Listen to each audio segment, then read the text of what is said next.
All right, this is the Sharpening Iron Show. I'm your man, Big Jack. This is where we prove we are stronger together, that if each one would reach one, we can all grow and glow. And today is another beautiful day, another lovely day, and I'm super excited about this show. I'm so excited to even change the logo. So let me get the logo switched on here. All right, there we go. All right, so the Iron Sharpening Iron Show, and today is the first part or the first day of Masters Week. So a lot of people, I'm a golfer. I love to play golf, and the Masters is one of my favorite tournaments. And I'm remembering back in I think it was 2019, just before COVID, and my wife called me and she said, "I got tickets to the Masters," and I'm like, "What?" And she's like, "Yeah, I got tickets to the Masters." And I'm sitting there like, it's almost impossible to get tickets to the Masters. But yet she doesn't like golf at all. But the way it works, if you didn't know, you have to put your name in a lottery. So that's how people get tickets to the Masters. It's not like you can go buy them. So you put your name in a lottery and you can win two tickets on a practice round or whatever. Well, my wife in 2019 won two tickets to Sunday. Sunday, that's the championship day at the Masters. And this would happen to be the last time Tiger Woods won the Masters, and I was there live. So I'm super excited again. It's Masters Week. And for those who love golf or like golf and don't even care about golf, this is the time that you want to go and watch the golf, because the Masters are really fun to play. And here's another thing that a lot of people don't know about this. When you go there during Thursday, Friday, Saturday, and Sunday, you can't take any pictures. So there's no cameras allowed. You can't take your cell phone, none of that. So I have nothing to show that I was there other than the ticket that I used to get in. So that's the only thing. But here we are. We're getting this Masters Week. But I know you ain't want to hear all that. That was me breaking it down. Here on the Iron Sharpening Iron Show, I got a wonderful guest. Getting ready to bring that guest to the stage. But we're going to drop something new. Something we've never tried before, but here we go. Let's try this. Here we go. Hey y'all, so today I'm going to be reading a poem called Hello Self-Love from my first book, Lessons of Her Youth. Okay. In case he hasn't, doesn't plan, or just doesn't tell you, you're beautiful. Your effort to make others happy is as beautiful as a goal achieved. The type of goal that requires your blood, sweat, and tears. Your smile is not one he should dare switch gears, because it can drive one crazy. You're a lady, a nurturer, and give birth to love, raising it with the most care without shifting from adolescence to olden age. Your love never changes.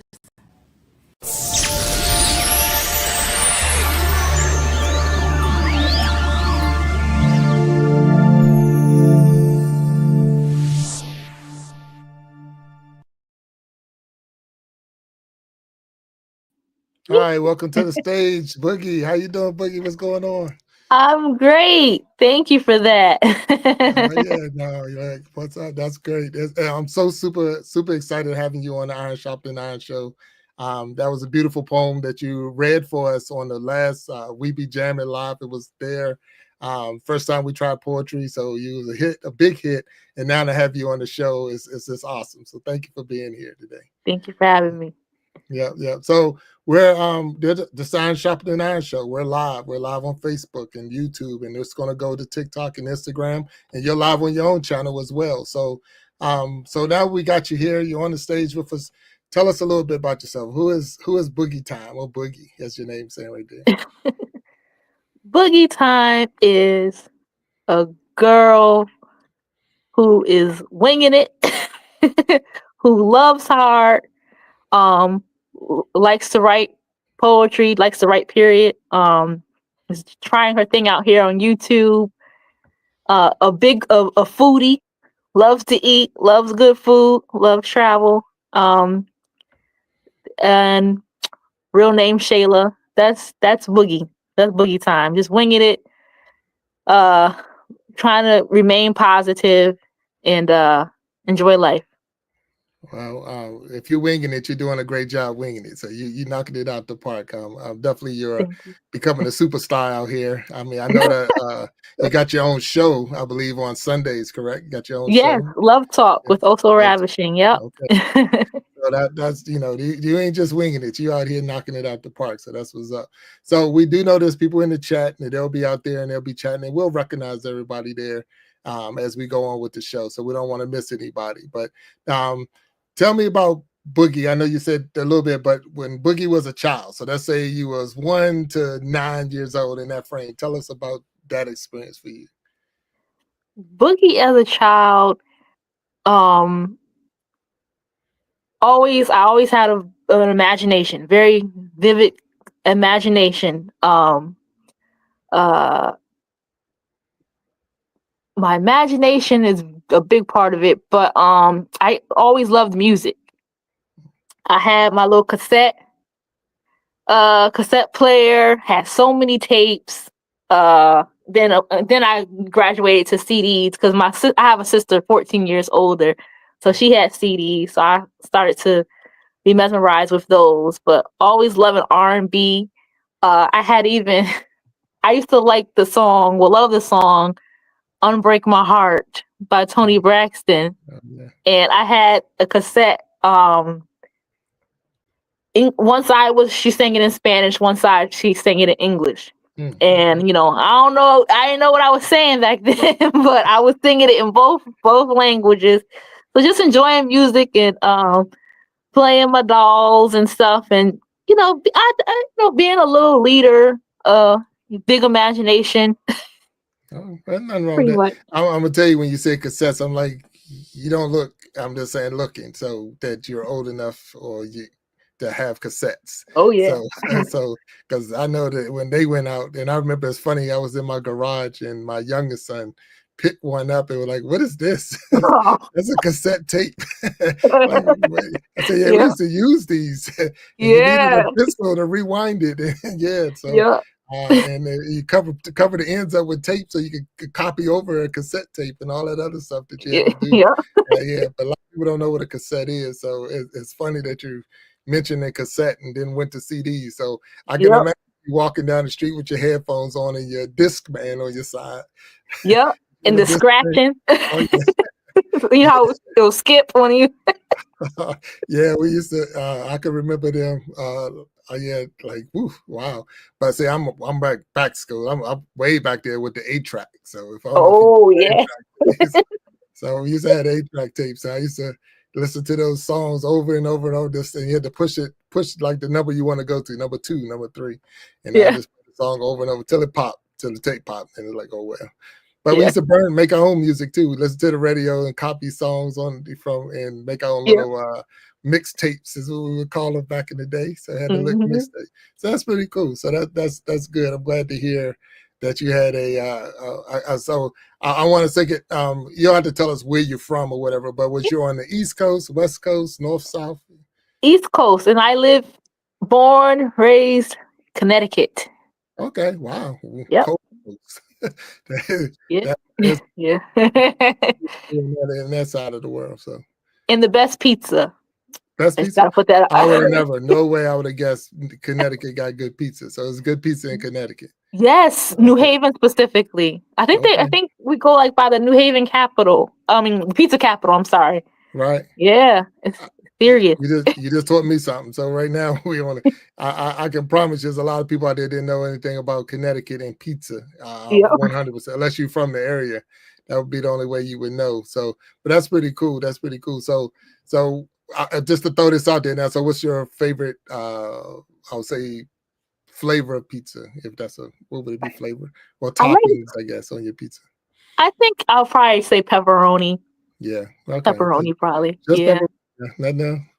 Well, I'm a sausage and pepperoni, so Sausage, yeah, that's good too. yeah, it's a good combination. Now, are you a pineapple person on pizza? I have not explored the pineapple on pizza yet. Don't I do it. haven't. Don't You hurt either? yourself. No, I have, but don't hurt Oh, you yourself. have? Not a That's terrible. fan? Nah, See- that and anchovies. Those are the two. Like they can keep Yeah, that I'm not flavor. messing. I'll try the pineapple, but I'm not messing with the anchovy. Yeah. So don't do it. It's not worth it. It's like this. These two don't go together. But I accidentally one time ordered. I thought I was ordering a pepperoni, and I went down one too many items to hit pineapple. So when the pizza came, I'm like, all right. Yeah, when you Right. think you're eating a pepperoni and then it's pineapple, it's like, what the heck just happened? Yeah, But it's all good. yeah. It's all good. So we do got some people in the chat, so we'll make sure we recognize them before we move on to. And so also Ravishing is out there. Yes. Belinda from what was it, E Block Yeah. 2075. She's out Belinda. there. Hey.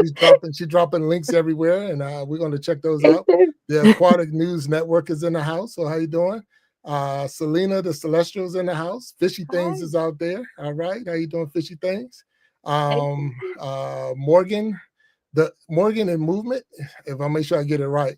So it's bad when you're colorblind because it's hard to see the color sometimes. So bear with me if I miss anybody. So if I know Sharon Jackson's out there, and that's my mom, and Denise Jackson out there, that's my aunt. Jared Talks out there. And Jared's got another talk show. It's a very cool guy with a talk show. I was on the show last week on Saturday, so I had a good time with him hanging out with Jared. I'll So actually be there tomorrow on all Jared's right, well, show. Yeah. congratulations. There you go. All right, look, don't be stealing none of my stuff, Jared. Don't be stealing no stuff. Get your own stuff, bro. Get your own stuff. Nah, but that's good. And I know I seen you earlier today with Fishy Things. So Yes, that's that was what's up. awesome. So you're a super busy person. Ain't nothing wrong with that. And that's Yeah. good. That's good to get around. So and Amelia loves Ariel is in the house. So just get some of them. And then we keep going up. And now, if you don't have your blue jacket on, that's because I normally go after the show. I'll go in and I'll click on anybody who don't have the blue jacket and give them their blue jacket. It's just easier for me and not trying to watch Facebook or YouTube and all of this. I just stay here and entertain and be with my guests. So if that's, so it's not personal for anybody that's out there. It's just me. When you're old, you got to slow down a little bit. So I'm going to slow down, if that's all right. So we're going to take a quick commercial break, and then we're going to come back, and it's going to be me and Boogie, and we're going to talk some more about her life, if that's okay. All Yeah. right. Let's We'll go. be right back. Get ready for the ultimate live experience. Join us on stage where music, poetry, and comedy collide in a night to remember. Top musicians, spoken word artists, and comedians come together for a unique and unforgettable show. From soulful melodies to side-splitting jokes, this jam-packed event has it all. So sit back, relax, and enjoy the ride as we bring you the best of the best in this one-of-a-kind performance. Are you ready for the next We Be Jammin' Live?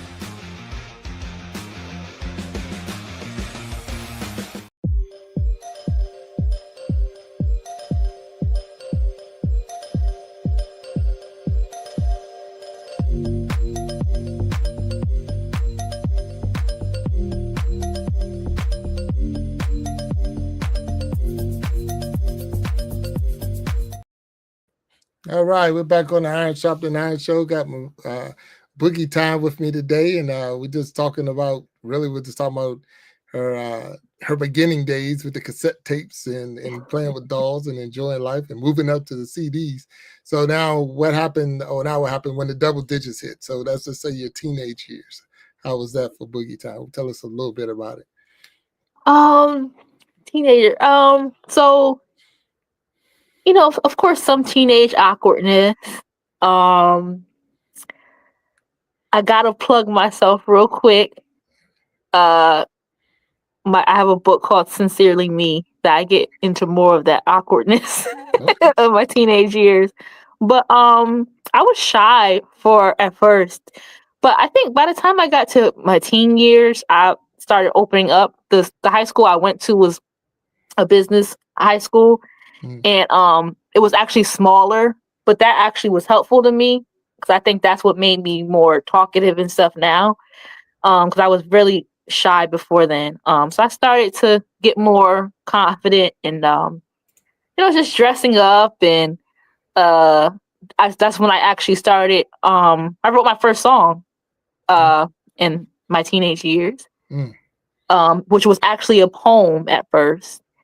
And yeah, just meeting my friend that I've known ever since then, my best friend, and yeah, just kind of finding myself growing a love for like poetry and just writing.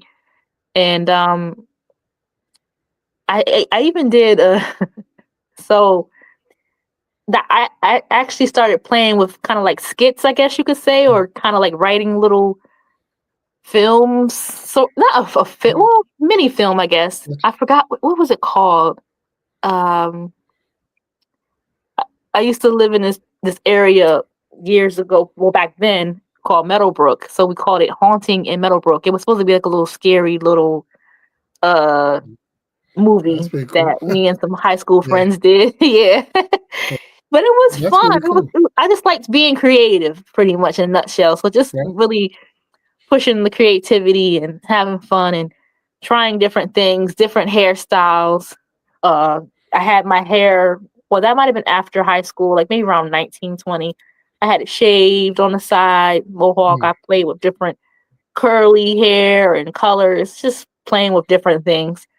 Okay. All right. Yeah. Well, that's pretty cool. So wait a minute. I heard you say your book, and then I also heard you say you wrote a song, Yeah. and you also co-produced a movie.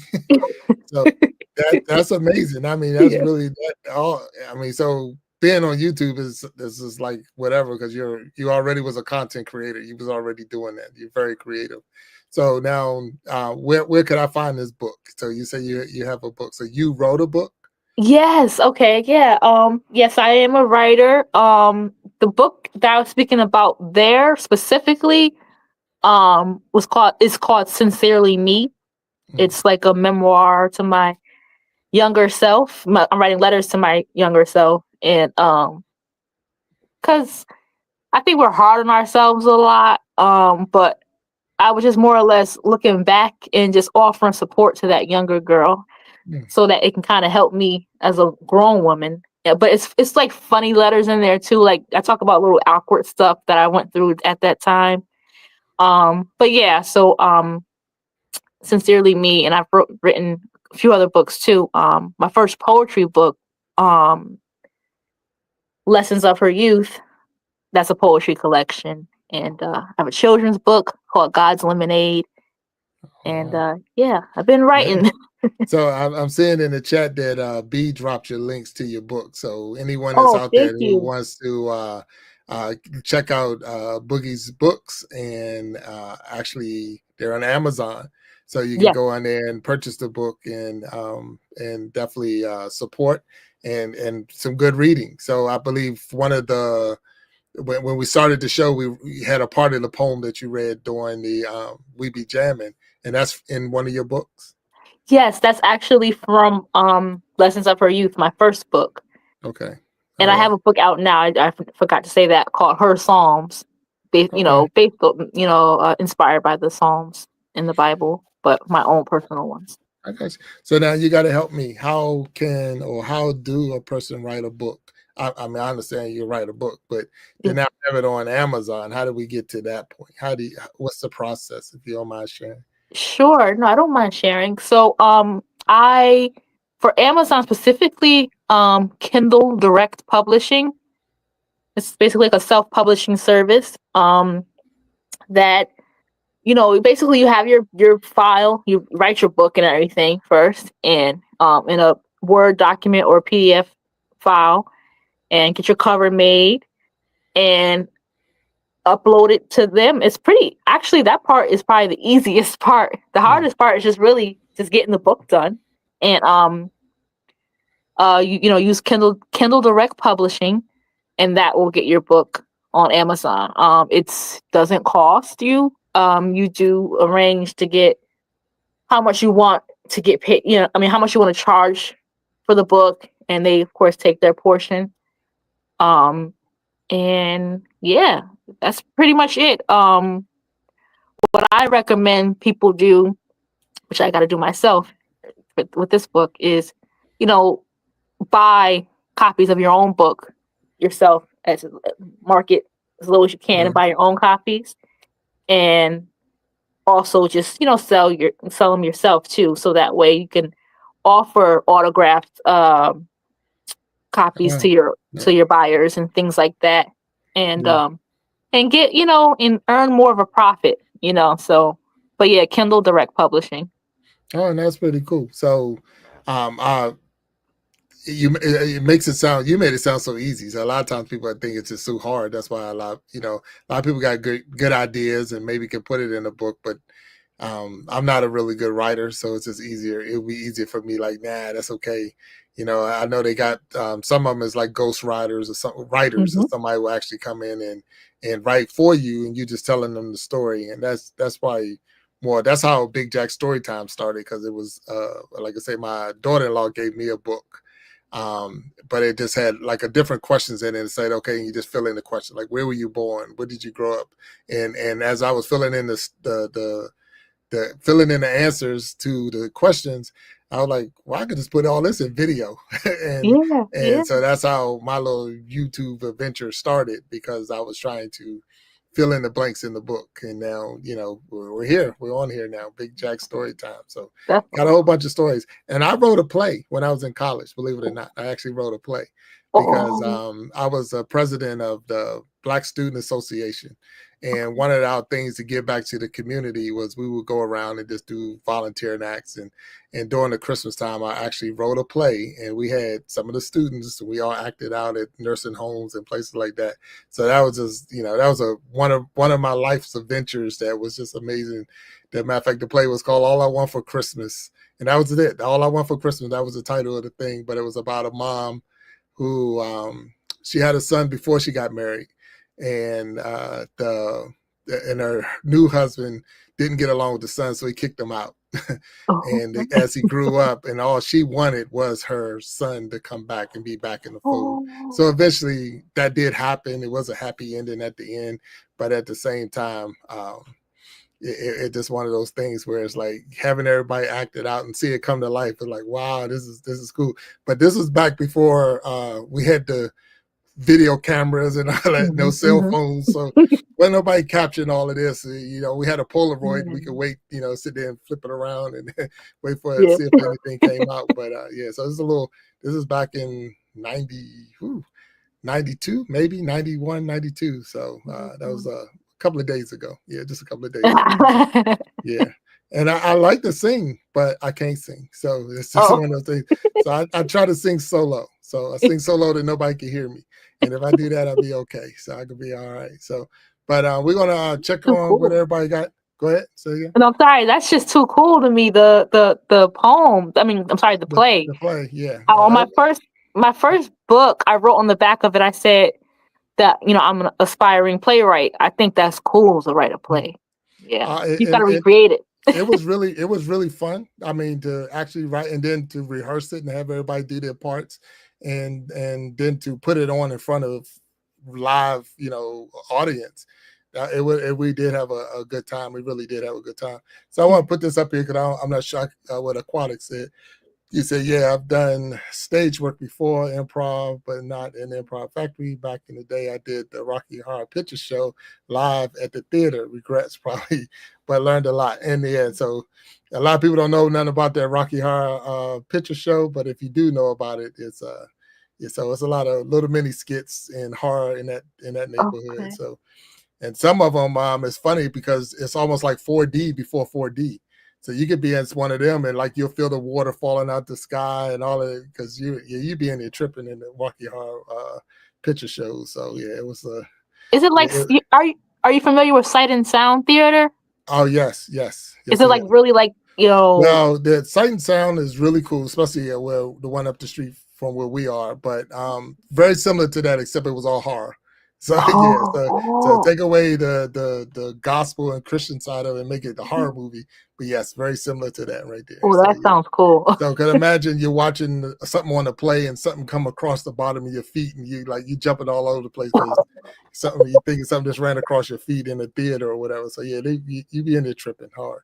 Yeah. So all right, so we're gonna do a quick commercial break. We'll come back and recognize everybody that's down there in the chat, and we'll be back in 1 second. I got Boogie Time with me, so please stand by.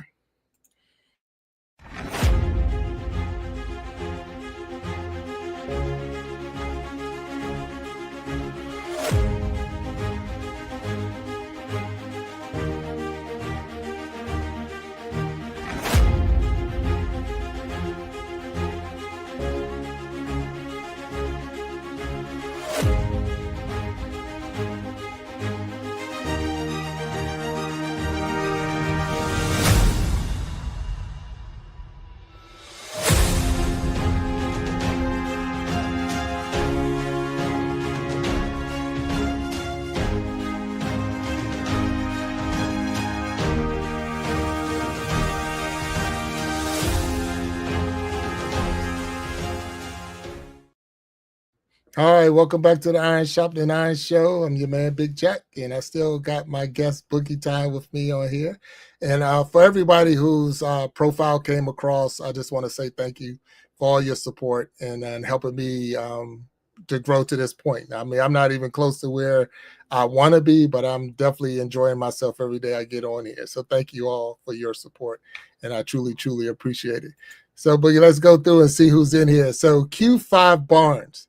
So that's one of my best friends in the world right there. So one of the matter of fact, he was one of my actors in the play too. So nice. It's funny that he's here because that's say, look, I don't tell any stories that ain't true because you never know who's going to be. So I don't make them up. I don't have to make them up to fit in the character. He'll let you know. But he said, well, he won. So I said I don't sing well, and his comment right there was. And they see if we can get it up there because I would see if he could drop it real quick. He said, no, that's ravishing. Sorry, ravishing, but we'll get it. They're moving faster on me. But anyway, yeah, I know he made the comment where he won Mr. Golden Bear. And what he's trying to say is during it was Greek week at the college. We was in college. It was Greek week. And they had a talent show. And I got up there and I sang. And I actually won the talent show. Okay.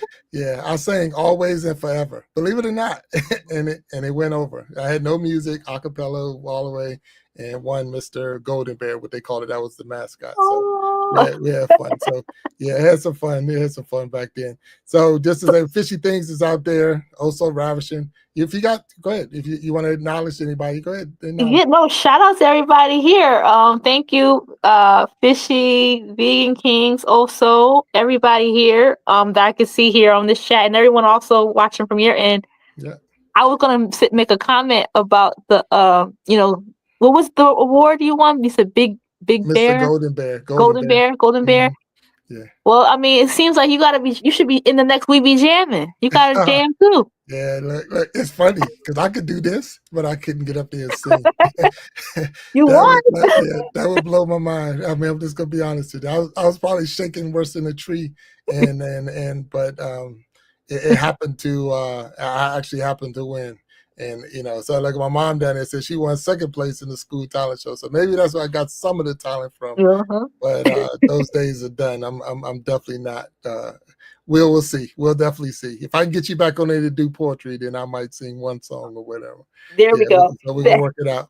So we got B's out there. Also, B is in there. Sharon Jackson, Niecy Jackson, Q5 Barnes. He's a Hall of Famer out of West Virginia Tech, and I'm glad that he's here helping and supporting. Fishy Things is out there. Aquatic News Network is out there. And we thank you for being here. Morgan, hello. How you doing, Morgan, for being here on the Iron Sharpening Iron Show? It said Vegan Kings Cooking and Games. How you doing? And they're saying, Boogie, that's coming out of your channel right there. So I know we say B2075, and B will be on the We Be Jamming show in the April, and she'll be doing comedy. So we're going to add comedy to the stage. So We Be Jamming April is going to be on fire. So I hope everybody can come out. That's going to be April 26th. So if you can come out, please come out. The Heavy Hitters band is in there, and there's some regulars on the We Be Jamming Live. So make sure, if I miss anybody, it's not personal. You already know that. It's just me scrolling and trying to make sure we hit everybody if we can. But at the same time, I want to be respectful of my guests. So Selena the Celestial is out there. Ariel or Amelia Loves Ariel is in the house. And so let's see what she said real quick, because she's going to ask you a question. So I already know she normally does. So it says, since Wicked, Snow White, the recent canceled Tango movie showed us Disney is ready to hire based on talent and not race. Which Disney princess would you love to be cast as yourself? Now, I told you. Here it comes. It never fails. A million with the Disney questions. Yeah, I love it. She got fishy earlier. Okay. Which Disney princess would I love to be cast as myself? As yourself, yeah. So they would be me? Yeah. Oh.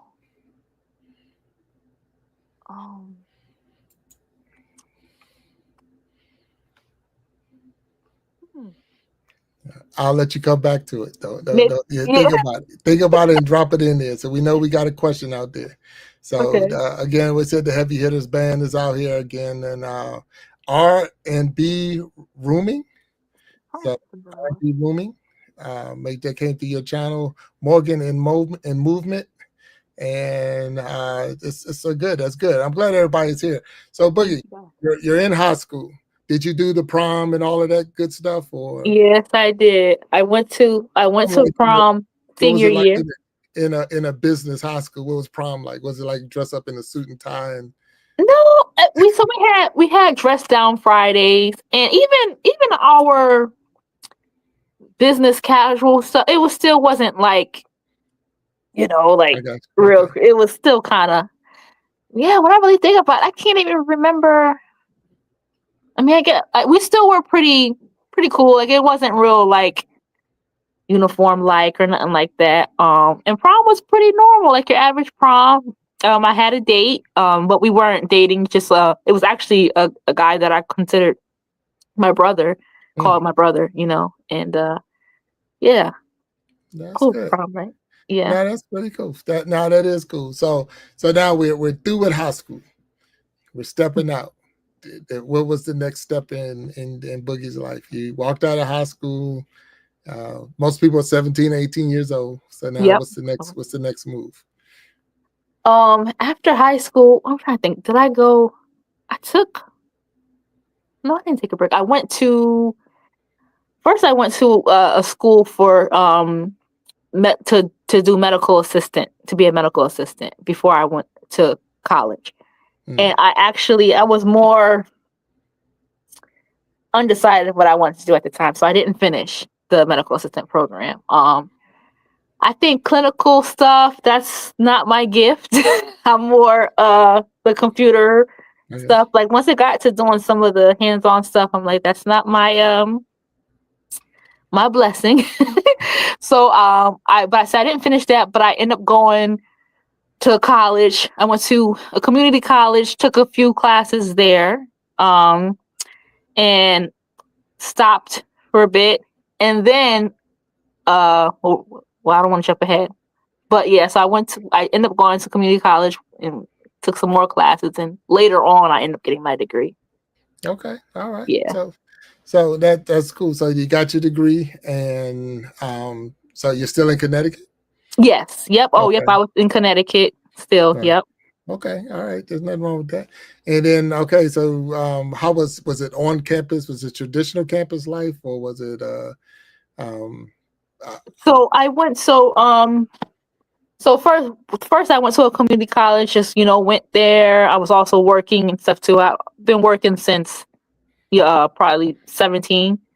So I went there. It was like a community college downtown.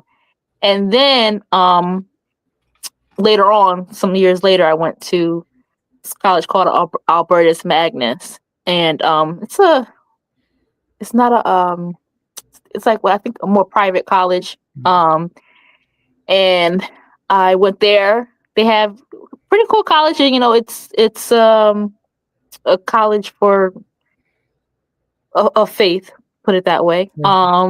But we had different programs. They had like open mic stuff there too. They pretty cool place. But I was older by that time when I went there. But I still got some. I kind of wish I did go to college and stay on campus and stuff like that. Like I did get to see a little bit what that was like, but I didn't actually experience the dorm and all that stuff. I didn't experience that part. Okay, all right. I'm gonna tell you, you ain't missing nothing. I didn't. It is cool. It's like being in a little town inside of a little town or whatever. But at the same time, I was ready to move off campus. I couldn't wait till I could get off the campus, out of the dorm life and this and that. Sometimes people that's in dorm rooms, it's just you're too close to the roommate.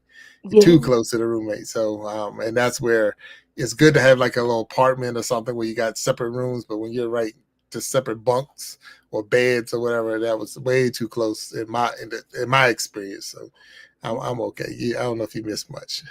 I think that makes sense. That makes sense. A lot of sense, Big Jack. Now I think about it. I like my space and stuff. Like I'm cool with my friends. We do sleepovers and stuff like that, back then. But at the same time, like, yeah, I don't Yeah. know. Yeah. So it Yeah. all worked out. You're like, what time you leaving? Right, I'm exactly. ready. Right, Yeah, right. bro. What time you leaving? Like, Okay. oh, yeah. And it's funny because you don't realize it. And my roommate's not, my college roommate's not on here, but you will be in the room, and when he's not there, you slide furniture, so you get a little bit more space. Yes. Yeah, yeah. Yeah, like all of a sudden, like we got it 50-50, but before the whole school year is over, it's like 75-25. Like, hey man, like half the room is gone. Yeah. Yeah. Yeah, Oh, because my you're trying to goodness. get as much space as you can get because you just want that space. So Yep. anybody out there that's in the dorms and they know about that dorm life, it's fun, but at the same time, you want your space. I wanted my space. So that's cool. So explain to me, and I don't know if you ever did or not. So did you or did you not? Have you ever had to purchase a home or rent a home Did I have ever purchased a home or rent a home or rent a home? or apartment or whatever? Well, I have an apartment. Yeah, Okay. I've been renting an apartment. I haven't done the home buying process yet. I hope to. I hope to soon. Maybe within the next couple years. Mm. But ideally, I think I want to wait until like I'm like married Mm. to Okay. do it. And just do that process with whoever I end up being with as Mm. far as the home buy. I think it'll be exciting to do that with my husband, if I'm fortunate enough to get married and stuff. So but I've just done renting an apartment. That's the extent of that for me in that area. Okay. So now, what was the experience like the first time renting an apartment? Do you remember? Awesome. So Yeah. okay, can I tell this little thing before Good. I even got to the apartment part? I've been going by Boogie for a long time, right? Okay. So before I even got my own apartment, this is at my mom's house. I had my room, but like I told you, I have my imagination, these ideas and stuff. So I was like, I wanted to feel that apartment, having my own apartment vibe sooner than I was able to move out. So I had converted my room into kind of like a studio, almost in a sense. Like I had got. It sounds crazy when I think about it now, but I called it the Boogie Cave, and I had got like, I had the couch and everything. I had like this small little 2-seater. It was my room was really big though, so it Mm. wasn't. It didn't look crazy. It had like the little 2-seater kitchenette type of thing going on, and had it was decked out. People liked coming over to the Boogie Cave, but that was before I got my apartment. Gotcha. But I just had to share that. But then I got my own apartment, and it was exciting. I was actually what had inspired that was I was with my ex's sister, and them had me dog sit for them, and I Mm. came to their apartment and stuff, and I was like, oh, this is nice. I'm ready to have my own place. All right. And once I set my mind to do something, I do it. So within few weeks later, I had found a place, started doing that process, moved in by the first, and I had my own place and started doing all the decorations, had Mama Bowman helping me hook it up and personalize it. I went through different changes of how my decor style. I guess I'm not like a big decor decor dec- decorative person. Sorry, All right. but like my mother kind of really helps bring some of that stuff to life. Like I'll have certain things that I'll pick out and stuff, but it was just fun. I'm happy to have my own place and Yeah. still happy to have my own place now. This is my second apartment now that I have. Okay. Now, and Yeah. this is different. A lot of people have different experiences of when they have to get that first one, or I've heard different stories. So I just want to. It's like not weird, but it's just like, okay, the first apartment was terrible. That noisy neighbors. I'll never do this again. But if you didn't, well, see, you might have the experience. You should have. Was it challenging in any kind of way? Well, it's more so here at this apartment here. Hmm. The walls are really thin. Like it's sometimes I can hear like from cough and stuff. It sounds like they're in an apartment. It'd be scary to me because I live by myself. Right. So I'm like, I'm making sure they're not inside here. With my first apartment, interesting enough. So when I first moved to my first apartment, I moved like 45 minutes to an hour away from where I lived with my mom and stuff. So she missed her baby. So she ends up moving across the hall from me. Oh, wow. Okay. So we're super tight. And she's actually still lives in the building where I previously lived across from her. Right. But so she was my neighbor, but she wasn't a noisy neighbor. But we did have some people in that building that, actually had complaints about the her TV being too loud. Oh, wow. at one point. And it's everything comes full circle, because at first I thought they were just being difficult. But now that I moved here to my apartment now, and I see how I can hear a lot of everything with the neighbors, I'm like, maybe they weren't, giving us a hard time. Maybe the TV was loud, that because she had a TV mounted on her bedroom wall. But yeah, that might do it. Yeah. So sometimes I ask, certain questions, and a lot of it is because this is the Iron Sharpening Iron show, so we try to help one another grow and glow. And so that experience that you could say you face, there's someone out there that's going to be getting ready to step out and get their first apartment, and the nervousness they might have, and make sure your credit rating is right. Make sure your credit is good, because they're going to be checking that. And then when you go out there, and then I got a rule with my kids. We have a thing called sugar distance. So you got to be sugar distance. So sugar, so you need to be close enough that we can get to you within 24 hours if we need to, but far enough away that you can't come borrow sugar. So that's our sugar. I love that. So you got to be far enough away so you can't come borrow sugar, but you got to be close enough that I can get to you within 24 hours. So if something was to happen, we can get to you, but I don't want you stopping by every day saying, hey, can I borrow sugar? So that's our little sugar distance. And the only other thing we threw in there, like even with me and my wife, and we tell our kids the same thing, whatever you get, be able to do it by yourself. So I know you made a comment, with your husband, and I'm not telling you not to or whatever, but you want to be able to do it by yourself. So don't put all your money in the pot together and say, all right, we're going to get this bigger house because together we can do this. But if either one of you, for whatever reason, then that means the other one has to foot that double bill. And it's just so don't put too much. Don't put all your eggs in one basket, as a lot of people say. So that would be the other lesson to that. It's just making sure that I can afford this all by myself. Right. And it's not saying that it's the relationship. It's just anything could happen. And it's like, man, how am I gonna afford this? Because you just took too much, and then you become house poor. And nobody wants to be house poor. You got this big old house, and now I'm poor. So. So that would be my only thing to throw in there, but thank you for that. Now, and if anyone in the chat got any other ideas or whatever, drop it in the chat, because there's people out there that's actually looking right now. A lot of people don't even know about the credit rating, or they're going to check your credit. Oh yeah, for sure. And get renter's insurance. Yeah, I don't care if you're in an apartment, get renter's insurance. Make sure that you protect yourself and your stuff.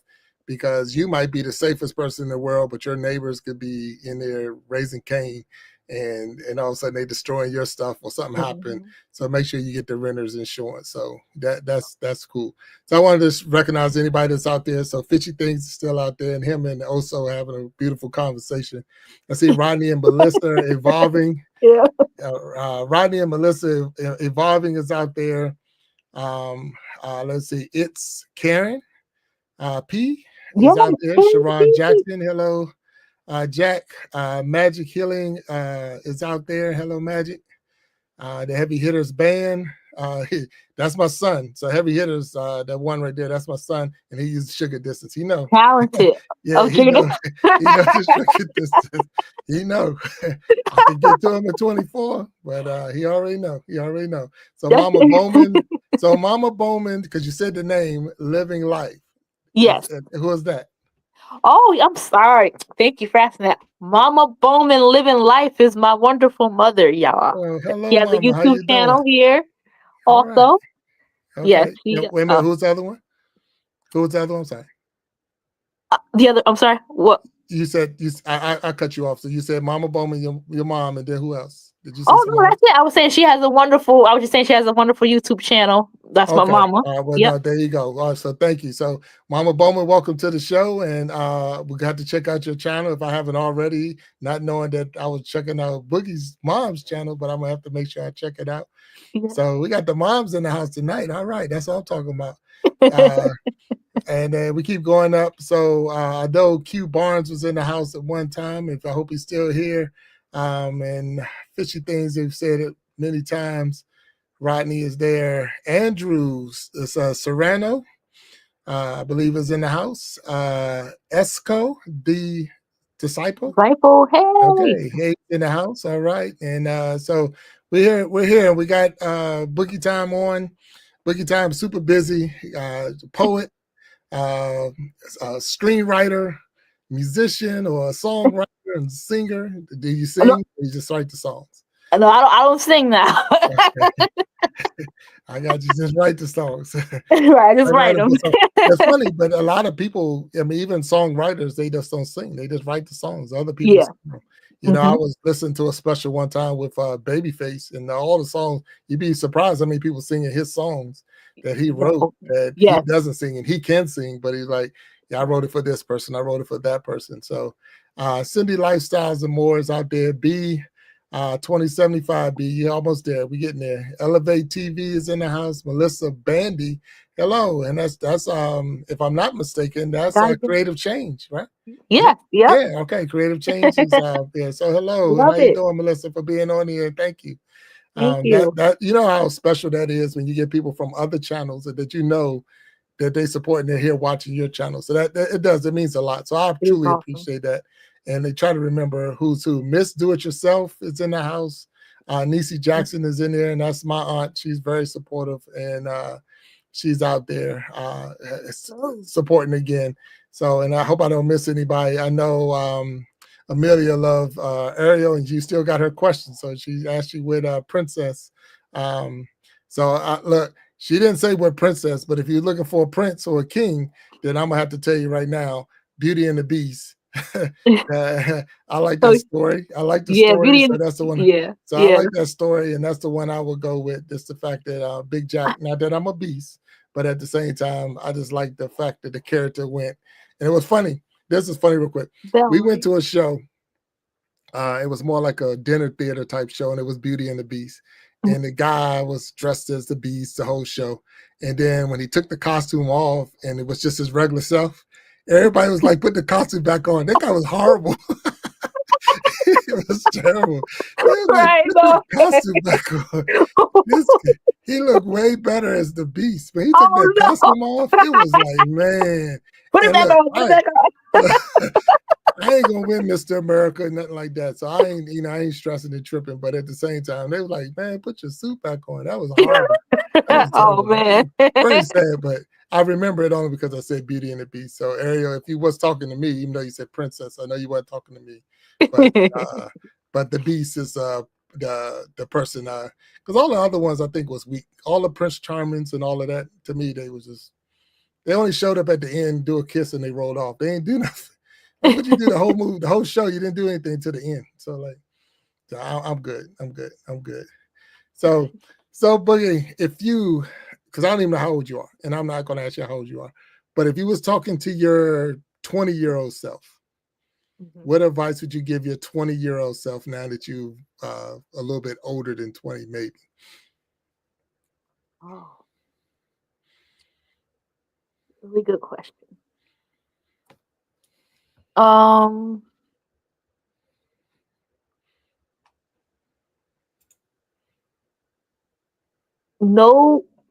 Recognize the value in who you are, just being you without having to do things for people. Meaning, just to expand on that or expound on that is, I think I've had to learn.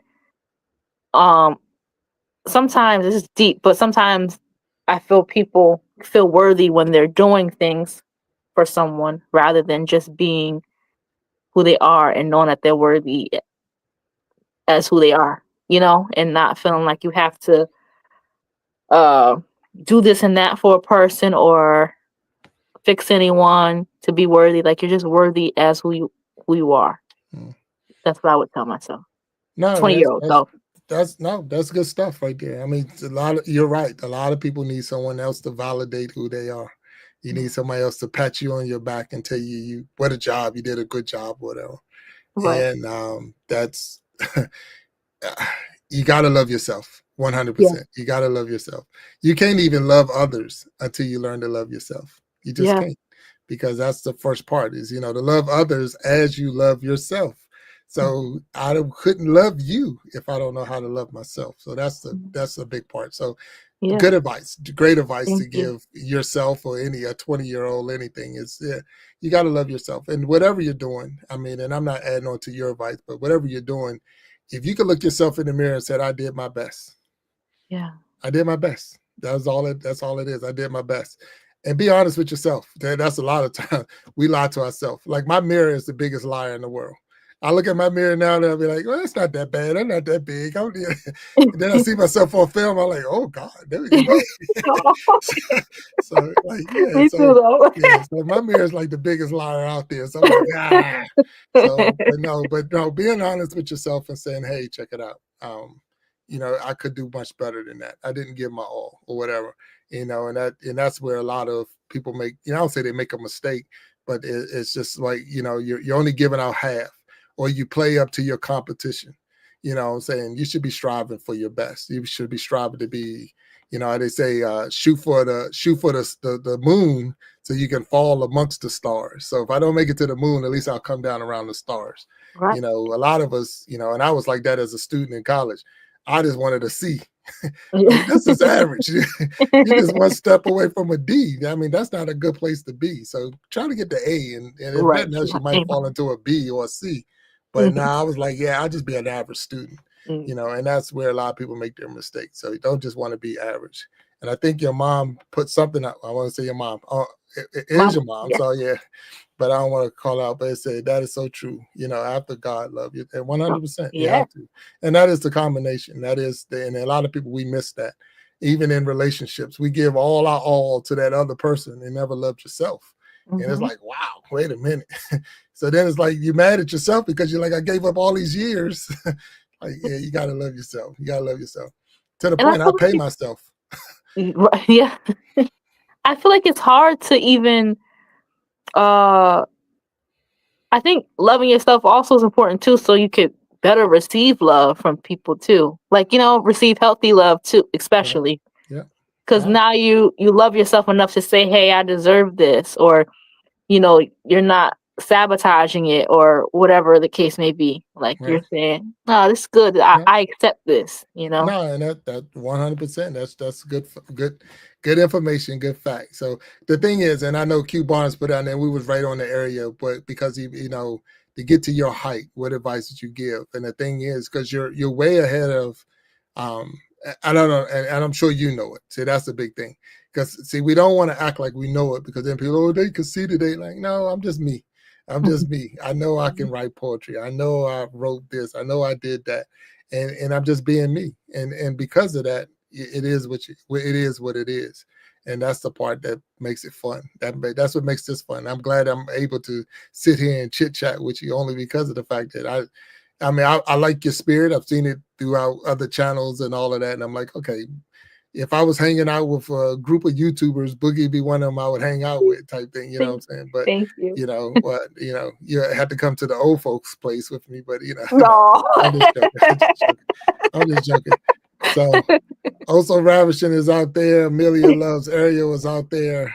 Gen X is in the house. So hey, Gen X, and thank you for being here. Mama Bowman is out there. If we're missing anybody, again, it's not personal. Magic is out there, and Sharon Jackson, Niecy Jackson, Fishy Things is still here hanging with us, and we appreciate it. The 5Gs is in the house. What's up? Q Barnes is hanging out there with me, and I appreciate that. B 2075, we're almost there, 2075. Rodney and Melissa is in the house. And we're still going up and going up and going up and going up. So we have Boogie Time on here with us. And she said Boogie was a name for a while. It ain't like it just came up. It's not a YouTube name. Yeah. But I got a challenge for those who are out in the chat. So it's got a challenge for y'all out there. So let me see if I can get it there. Make sure I can get it. Boom, boom, boom, boom, boom, boom. Sorry. And it's not working. So that's okay. So that's not what I was trying to do. So give me a second. So I apologize to you. Oh. All right, so there it is. So I have an after show, but I need help from everybody. Because during the after show, I had my man Walt come on the stage with me. Walt needs a channel name. He needs a name. So everybody that's been watching for the last couple of episodes, if you can find a name for Walt, put it in the chat. And then so you don't have to have it today, but we'll collect all the different names that people put out there. And if you got one for them, and we're going to, on the April We Be Jamming Live, we're going to pick a name and Walt's going to get his name. So B said the man, the legend. So there it is already. So so Walt needs his name. He's just coming up on the stage as Walt. Because what happened, Boogie, and I hope that you can stay with us, we have the show, and then we have the after show. Right. And then during the after show, we get a little bit deeper in the conversation because it's the after show. So it's just, and where that concept came from, for those who didn't know, is we used to go to parties. And we went to a party, and before the party was even over, everybody was saying, where's the after party? Right. And you knew the after party was just like, because I wasn't finished partying, but wherever you was at, like you don't have to go home, but you got to get out of here. So then we was always looking for where's the after party. And that's where we got that concept of the after show. But it does allow us to put other people on the stage, and we have a little deeper conversation in that. And my man Walt, QB, been on the stage. There's a couple other people out here that's been on the stage, and they come out and we just have a panel discussion. So, but today, that was one of those things. But Walt needs a name, and it's not going to be Walt Disney. So Ariel, don't put it out there, or Amelia, don't put it out there. You will not be Walt Disney. Walt Disney. So, yeah. That's a good one. So, and Mama Bowman said, like the live. So if you haven't liked the live, and you know what Osho Ravishing would say if she was up here, like the live, like the live. 100%. Yeah. So that was good. Yeah. So good they say, Boogie, you haven't given her your name yet. So you got to drop that name for Ariel on Amelia. Oh, I would say what Beauty? You said Beauty and the Beast, so I would say that's Belle, right? Her name. Belle. Yes, That's Belle. Yes. Belle was a good character. I like Belle. Yeah. So there you go. Amelia, she said Belle will be the character she would want somebody to cast. So that was a good character. Belle. Yeah. One, she liked to read books. She, she took care of her family. Yep. She had compassion. I like that. She wasn't at no time was she like in distress. She was like, she went in there like, hey, wait a minute, take me, don't take my father. Yeah, she had a good character. I like that. See, you don't think I watch these? I watch all these movies. You don't remind me. I like to break down the movie. Yeah, I like to break down the movie. Lashana Success is in the house, and we thank you, Lashana, for being here. Yeah. So, but I'm having fun here with Boogie, and I think we got one more shout out video, and then we're gonna go into the after show. And I want to say I got it. Let me see. Well, we did that one. This is one of the hardest things about running a show. So for those who don't know and want to know, if you have, so I want to do my own show. Coming up with things like the little commercial breaks and all that, you want to keep them up to date. And that's one of the biggest things, is trying to keep it all up to date and trying to keep it, because you could just get on here and we could just talk back and forth. But it's like, I want you to have that experience of like I was watching a show. I had the intermissions, I had the breaks, and I had the this, and without being fake. And I don't want it to be fake, but I do appreciate everyone who has been here supporting. I don't even know what episode this is. I mean, this I think we're like, I want to say it's maybe 30. I think we may be at 30. I want to say we're around in that neighborhood. So that's pretty cool. So we're going to do this quick commercial break, shout out break, and then you're sideways, and then we'll come back in 1 second. So give me 1 second.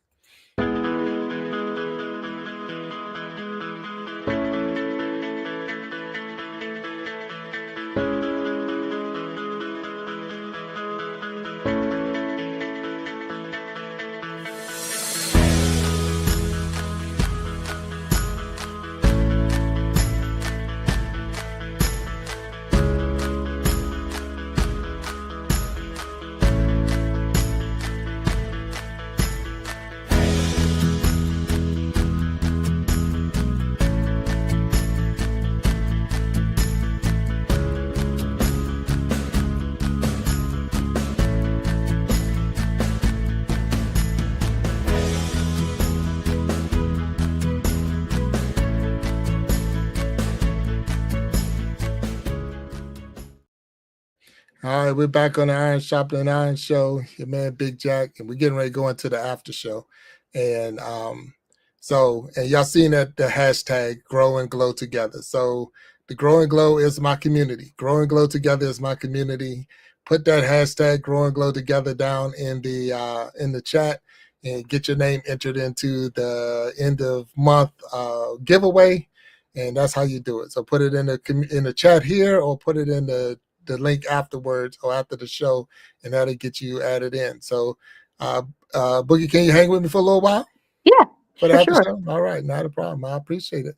And we're gonna get that set up for the after show and get it knocked out. But I had a really good time. I mean, hanging with you, and it's only gonna get better. It's only gonna get better now. So yeah, so give me 1 second. So we got you see that the logo just changed. We're in the after show right now. Don't have to go nowhere. Everything is just flipped over. And we're gonna welcome to the show. And let's see if we can see real quick.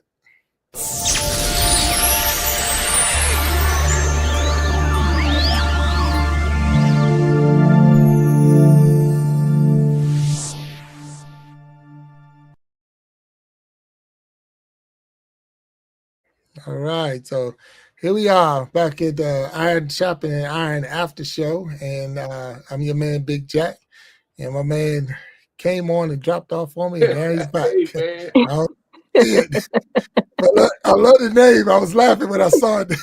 It says, "I need the name LOL." Oh man, how you doing, Boogie? Nice to meet you. Nice to meet you. I'm well. How are you? Oh man, I'm doing well. Hey Jack, man, it's like right around this time, man. It's like I always push a button and just delete myself from the stage, man. So, look, I hyped you up too. I hyped you up and had you little. Man, I appreciate it, man. I'm, not saying I deserve it, but I definitely appreciate you. So it's all good. So Walt, we're here on the after show. We got Boogie Time up here, and I don't know if you heard or if you was listening in. Yes. So I know that Boogie said a lot of things. Anthony My Time just popped up in the chat. He's down there. So hey, Anthony My Time. So Walt, what did you take? What's your take on the show so far? Well, I feel like I haven't done enough in my life, man.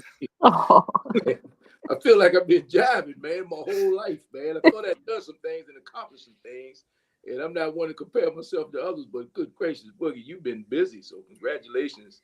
Thank you so much. Hey, look, I appreciate you grinding your hustle. So, and then, you think you know a guy, and you find out that this guy has written a play, and, and every day is something new with this guy, it's something new. Awesome. So hey, I sit back and listen, and I learn a lot. So thank you both. Appreciate you having me, Big Jack. And hey man, couple things. One, pineapple does go on pizza. Let's start with I like veggie pizza. I like it. So my wife and I, we get to half veggie, half sausage, pepperoni. Of course, I'll sneak a piece of hers because I'm not anti-sausage and pepperoni. But I get a veggie with the pineapple, man. The pineapple does go on pizza. Just letting you know. I'm just saying. So don't judge me. I'm just letting you know I like pizza. Also, Always and Forever, classic song. And I found out back in the day, you talking about cassette tapes, back at King's Dominion. So King's Dominion is an amusement park down outside of Richmond for people who don't know. And you used to go into the recording booth and you record a song. And it's kind of like karaoke before karaoke. And they play it out to the whole park. And man, thank God cassette tapes popped because I tried to sing the song from Risky Business with Tom Cruise. Records Off the Shelf.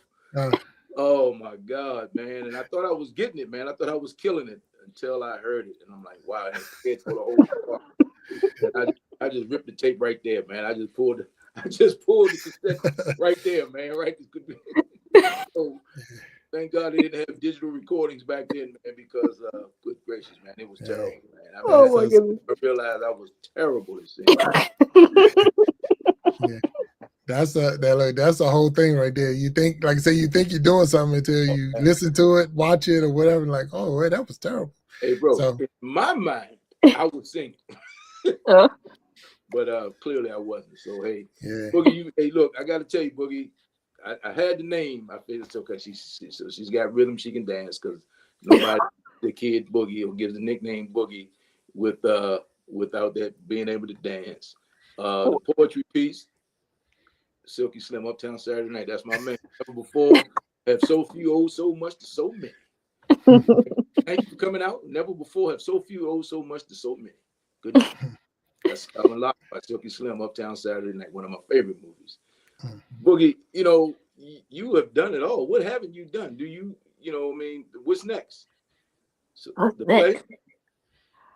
I just want to continue. I want to continue. You know, me and Also Ravishing here in the chat have a Love Talk podcast show on Sundays. So check that out. I'm really excited about that. The time is flying. I think we've probably had about 5-6 episodes already, but it's been great learning and growing together.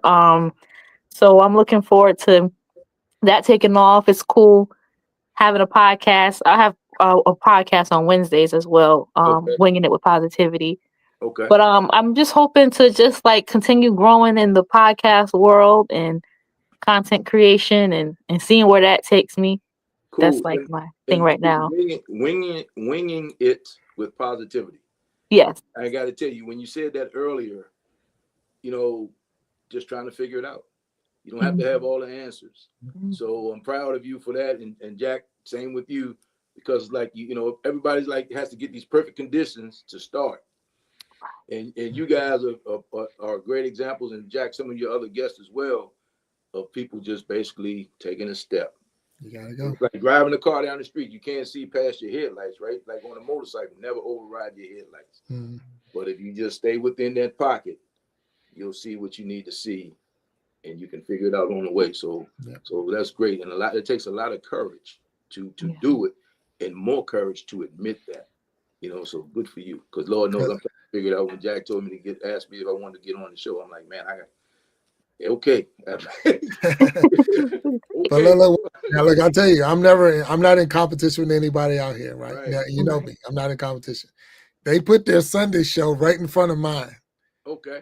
So I got to step my game up because I'm like, Boogie also is that, you know, like the person gets on the stage and they like, how I'm going to follow this act? They I forget what they call that in TV land, but man, what do they call that when the show before comes on? You got a new show coming on, and they put it right after whatever the hit show is. You know, I forget I don't know what they call it, but I know it's pressure. They call it pressure. You live in the pressure. Call it pressure. Hey, no. Let him fool you. He loves pressure. The only thing the only issue, I don't have an issue with it. Don't ever get me wrong with that, Boogie. It's I can't support you like I want to. Because it takes me time to prep for mine. Right. So you'll see me pop in and I have to pop out only because we're right in front of each other. So it's like almost like we're in a studio and I can see you on the stage and I'll pop in, but I need to go get ready for the show. So that is the only thing that I would say the disappointment part. I love y'all show. I love the conversation that I hear, but I can't support the whole show only because I got the show right in front of you, so it makes it a little tougher sometimes. So that's the Sunday show is just before your show? Yes, sir. Give me the topic. What is that about? Tell me about the show. Love Talk. So it's a show on relationships, marriage, and even singleness. It's interesting. It's a cool dynamic because me and Also Ravishing, you know, I'm single, she's married, so it's kind of like you get to have both perspectives. So I think that's the most exciting part of it, you know, because there's things to learn from each other and different perspectives to share. And we have like cool guests, you know, that have their own experiences. Many of them that are, matter of fact, Miss Do It Yourself, who is here in the chat, she's our next guest. So we're going to be sitting with her on Sunday. But it's a lot of fun. I'm learning. I'm taking notes because, you know, I ain't no pro at this love stuff. So I'm winging it on Love Talk too. But, you know, we doing it. Anyone who tells you they are a pro at this love stuff or marriage in particular, they are a liar. The truth's not in them and their feet stink. Trust me. 100%. Like I'm about to say the same. That's the biggest lie I ever told. You know, there's no experts in this thing. That's for sure. Yeah. Matter of fact, when Jack talked about the Masters coming up, the golf tournament, and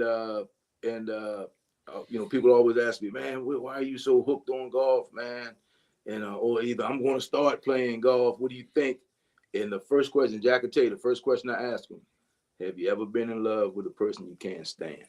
If you can't be in love with a person you can't stand to play golf. Trust me, because it will break your heart. It will break your heart. That's what we say. It's like being in love with a person you can't stand. I mean, you figured it all out today. You got everything straight. You come home and the mailman is sitting in your living room one more day. I'm like, we just straightened this out yesterday. What happened? But here he is today. It's just like life just comes at you. In golf, hard times builds character, but golf will reveal it. So that's why, and it's like being in love. It's like relationships, marriage, love, trying to figure it out, trying to understand, where you fit in and who you need to be without losing yourself, but still bringing something to the table. That's a heck of a challenge, but I enjoy it. I'd probably be dead if I wasn't married by now. If I weren't married, I'd probably be done. I'd probably be broken dead by now. I've been divorced and remarried, and I know this is not love talk. This is the Iron Sharpening Iron. This is after show. But it's a deeper conversation. I always say we go where the show take us. But the thing is, and people are like, why did you get back into it? And some people, I enjoyed being married. I really did. Every day wasn't a bad day in my first marriage, and I'm loving my second marriage. But like Walt made the comments like golf, because we sit out there like, I can't stand you. I can't stand you. I can't stand you. I'll see you tomorrow. That's man, I hate this game. Let me get my tea time for tomorrow, because I'll be back out here tomorrow, because I love this game. I love this game. You got to figure it out, and that's the beauty of it all. But it's like it really, like I ride a motorcycle. Rode a motorcycle cross country last year before last. But even riding a motorcycle, playing golf, there's things in life that introduce you to yourself, and it will challenge you to the point to make you really understand who you are. It'll make you come out of your comfort zone, and so you can try to figure out who you really are. And I gotta tell you, sometimes when you look at that man or that woman in the mirror, sometimes you don't like what you see, So and if you don't address that, if you don't, that shadow part of you that everybody tries to suppress, if you don't get through that, if you don't deal with that part right there, it will destroy you. So if you don't go to your mess and deal with your mess, and your mess comes to you, your mess coming to you will stay with you for the rest of your life, or much longer than if you go to it. It's easy to walk to a fight than run from it. So you got to walk to it. So that your show, I'm sure that does, answers those questions and have those topics, and that's a beautiful thing. That's Thank you. That's good. Yeah. So for those who don't know, it's what's the name? Love Talk. It's on Sundays. Yes. It has to be 6 p.m. Eastern time. Yeah. And I forgot that, what is it, 5 p.m. Central? Is it 5 p.m. Central, yep. Okay. Yeah, I'm just trying to get my time zones right. Me too. So 5 p.m. Central, 6 p.m. Eastern time. If you're still out there, also if you're in there, put that in the chat so people can see when your next show coming up. And I know I'll be on the show, I want to say in June. Yes, you are. Yep. So Big Jack gonna be on Love Talk. Yes. So 100%. And looking forward to that. Yeah, but we're gonna have some fun, because I don't know nothing about that game either. So I'm learning every day. But you thought you had it. You thought you knew what you was talking about. You thought you was the master. And the thing is, and one of the things that I mentioned, even that's why I was saying you had to learn. Because when I went through my divorce, it's when I had the hardest time with my calling at that time, because I was a pastor. I was pastoring the church. Yeah. So I pastored the church, and I went through a divorce. And I had the hardest time, because it was like, how can you get in front of people and help them keep their relationships and build their relationship, and you couldn't keep your own? And that was the biggest struggle I had, trying to figure out, should I even be up here? And that's one of those things where, as Walt said, you got to address your mess or it will come up and it'll put yourself, So that's one of the things a lot of people, they miss that. Yeah. Go ahead. So I'm sorry, Walt. No, I'm saying to tap you on your shoulder. Oh, yeah. I'm here. Hey, how you doing? So it was just one of those things that, you learn as you grow. And I'll tell my kids, and if he's still out there, he'll tell you for sure, I've been your age. You just ain't been mine. And that's me and Walt's relationship right there. He's been my age. I just ain't been his. Hey, so man. The things that we face and the things that we're sharing is not to try to say we're way beyond you and you listen to it. No, it's the fact that we've been your age. So the things that you face, it ain't changed since the cassette tape. We all remember the cassette tape. Hey, Jack, what did it say? Never follow a bad shot or bad decision with a stupid shot or stupid decision. I mean, that's just it. I mean, so when we all make mistakes, right? I mean, anybody who tells you they haven't made a mistake, it's only because they've never done anything. They played the same whole life. Yeah. So I don't even talk. I don't even entertain them, But the person that comes in there, like what has the expression go, Rev? Thank God I don't look like my mess. What is that? Is that how it goes? What I've been through. Yeah. Like I run into people now at 61 years old, and I have conversations with guys, and I'll be like, bro, in spite of myself, I'm still here. You know what I mean? In spite of myself, and I don't know why. I don't know why. I mean, like talking about heaven, man. Maybe I'm hoping if I can get there on Sundays and park cars on the weekends and in heaven, I'm fine right now, because it's like you just don't know. I mean, you just don't know. I mean, you try to do the right thing, and you don't even know how it's going to have, what kind of effect it's going to have until you get through it. So, and in this world, you guys are super, super, super bold, because everything is documented. Oh yeah. Yeah, everything is documented. Everything. Yeah, it's like before, if you weren't there, you could talk about it, but you don't really know, but now you just go back into the clips and it's there. So I got receipts. They got receipts. So Ice-T, the rapper, right? Oh yeah. For sure. Talked about him when he did one of the rap movies back in the day, and they talked about his outfit and how crazy he looked and yada yada. This was early 80s rap, Okay. And he made long before your time, way before your time. And he made a statement. He said, yeah, that's what I had on. All I want to know is, what did you have on back then?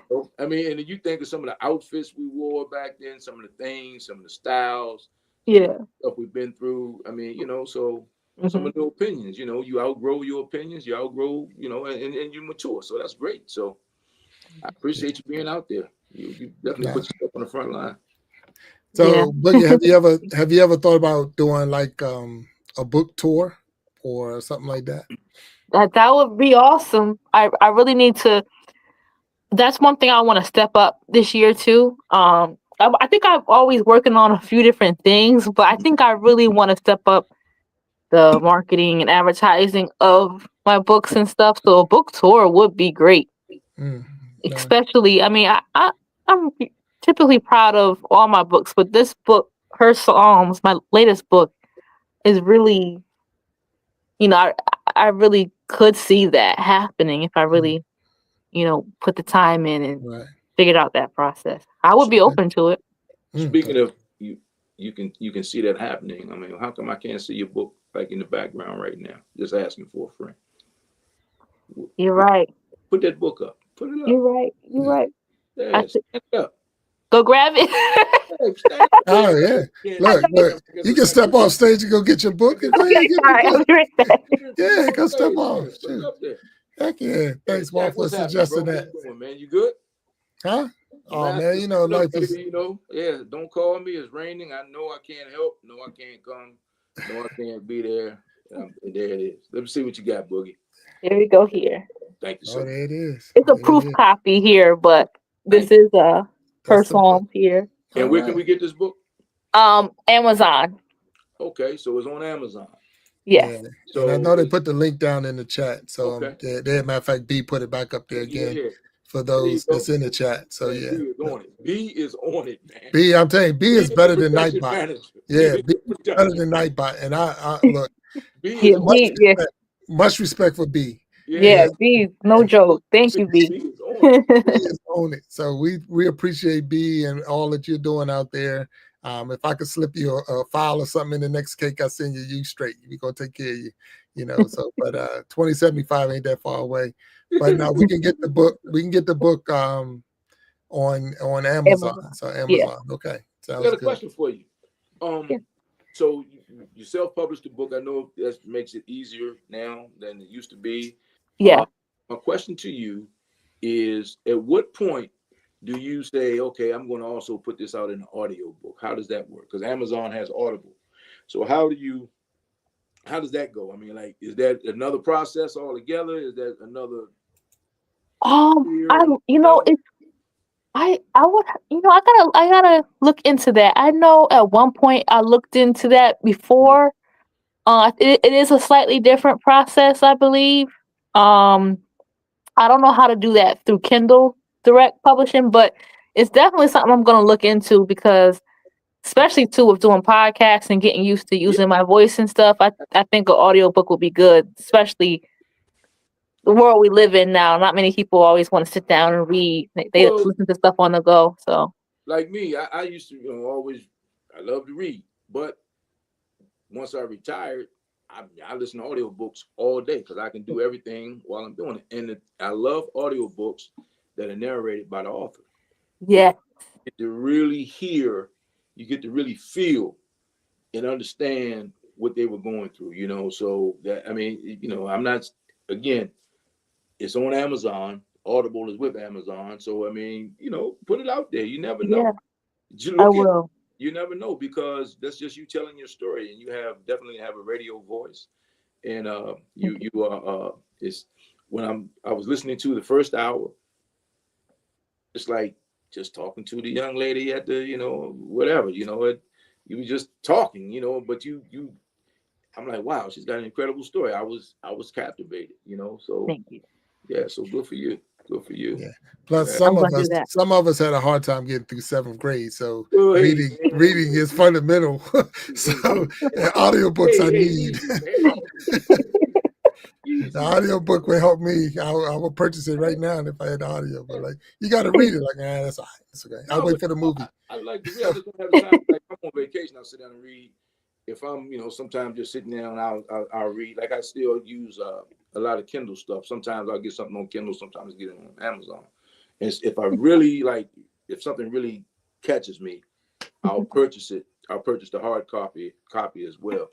Yeah. But hey, the more the merrier. You got for sure. audience out there, and that's pretty good. So, and then you have 2 podcasts, 2 advertisers. So don't sell yourself short. You're worthy of all of that.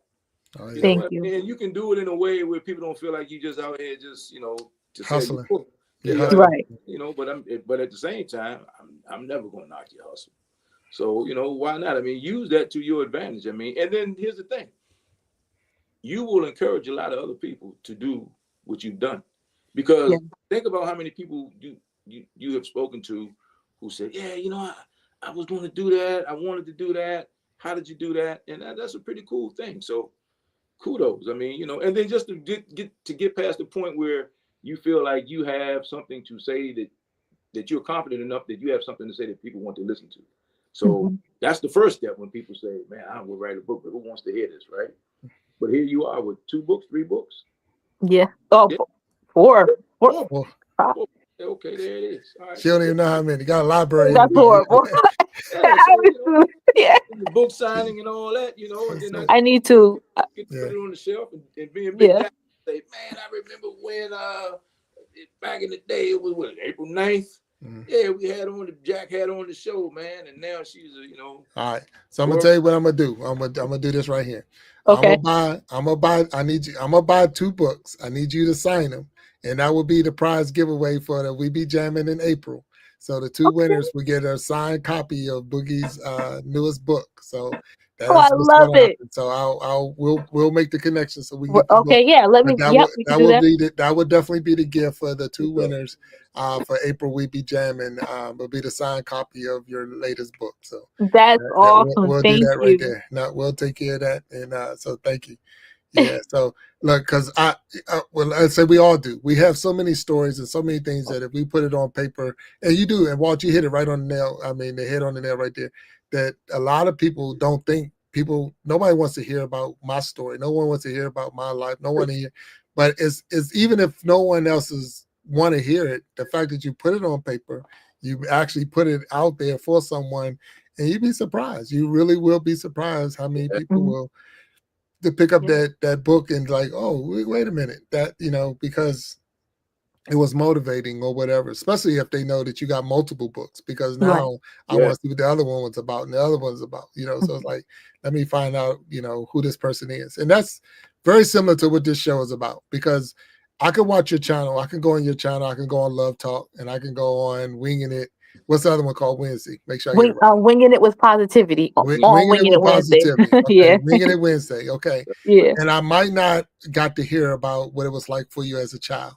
I might not have heard that you was across the hall from your mom in the apartment. I wouldn't, because this is what we have in these. So people get to see who you are. So now I will buy your book because I learned a little bit more about you. So now I'll go into the book to see what else that you put out there. So that's the motivation. So I'm glad that you was on here. I'm glad that you're here, and it ain't over. So what style of movie do you like? Are you a horror movie, love movie, blah, blah, blah? So which one would you? Probably. I mean, I used to like comedies a lot, but probably love stuff with comedy in it. Probably lovey stuff. I like Love and Basketball. I like that movie. Love and Basketball. Yeah. That was a good movie. Yeah. That was a good movie. Yeah, I remember that one. Yeah. Yeah, I remember Love and Basketball. But was that a comedy?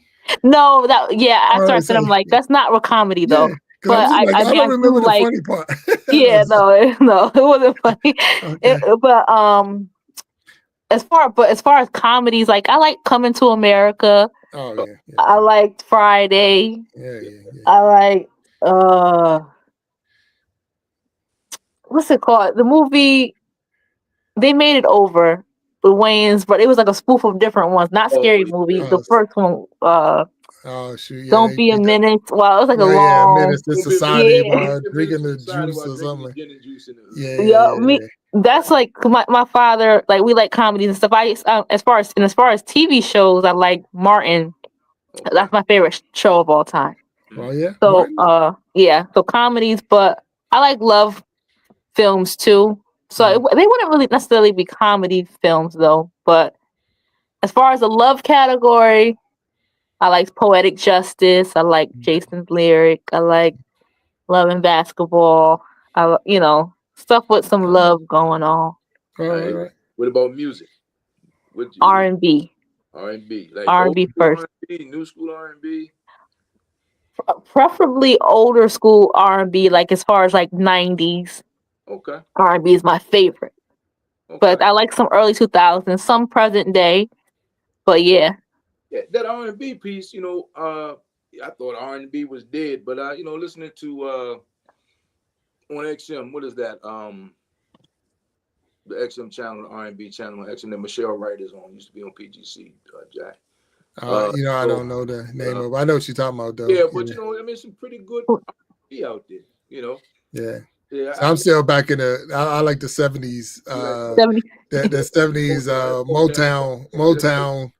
I'm that Motown's type of person, so I like all the Motown. Yeah. So you said you can't sing, but you do like to write, and a poem is nothing but a song to music, right?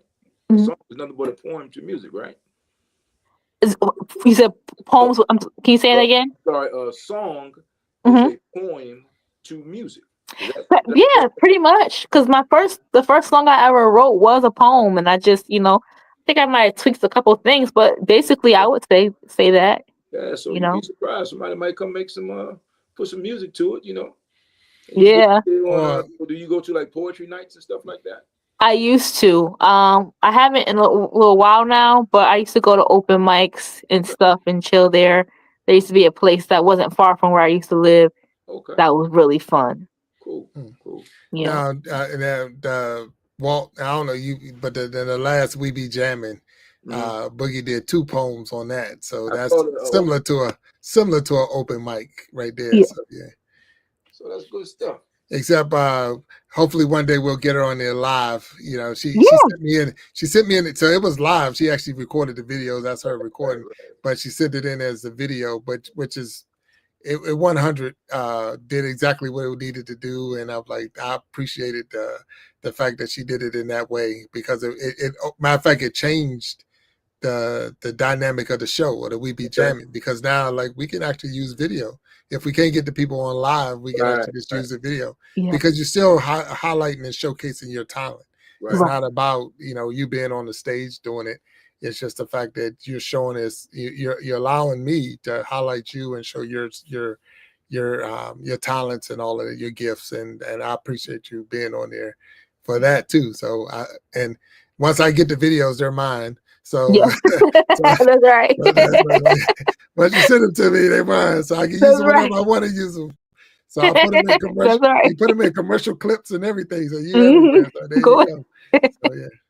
Cool. Next time I'm definitely going to be live though. But I wanted to still be a part of it. So I was like, you know, hey, we're gonna make this work. But I'm gonna be live. It was huge. You sent it, and I was like, I appreciate that, and I was able to get it in. Like I said, and that's what a lot of people don't catch or understand, the behind the scenes that goes on trying to make these shows work and getting all the pieces together and all, because you know you wanted to be good. You wanted to flow and have a good flow to it, and some little excitement. So today I tried something different. We actually showed a clip of Boogie before we brought her on the stage. Nice. Just a little different, you know. So we're always trying something different to see if that works or not. And sometimes it's like, that was trash, and then be like, back to the drawing board. The point wasn't trash. I liked it. No. I mean, and that's the thing. So it was cleaner.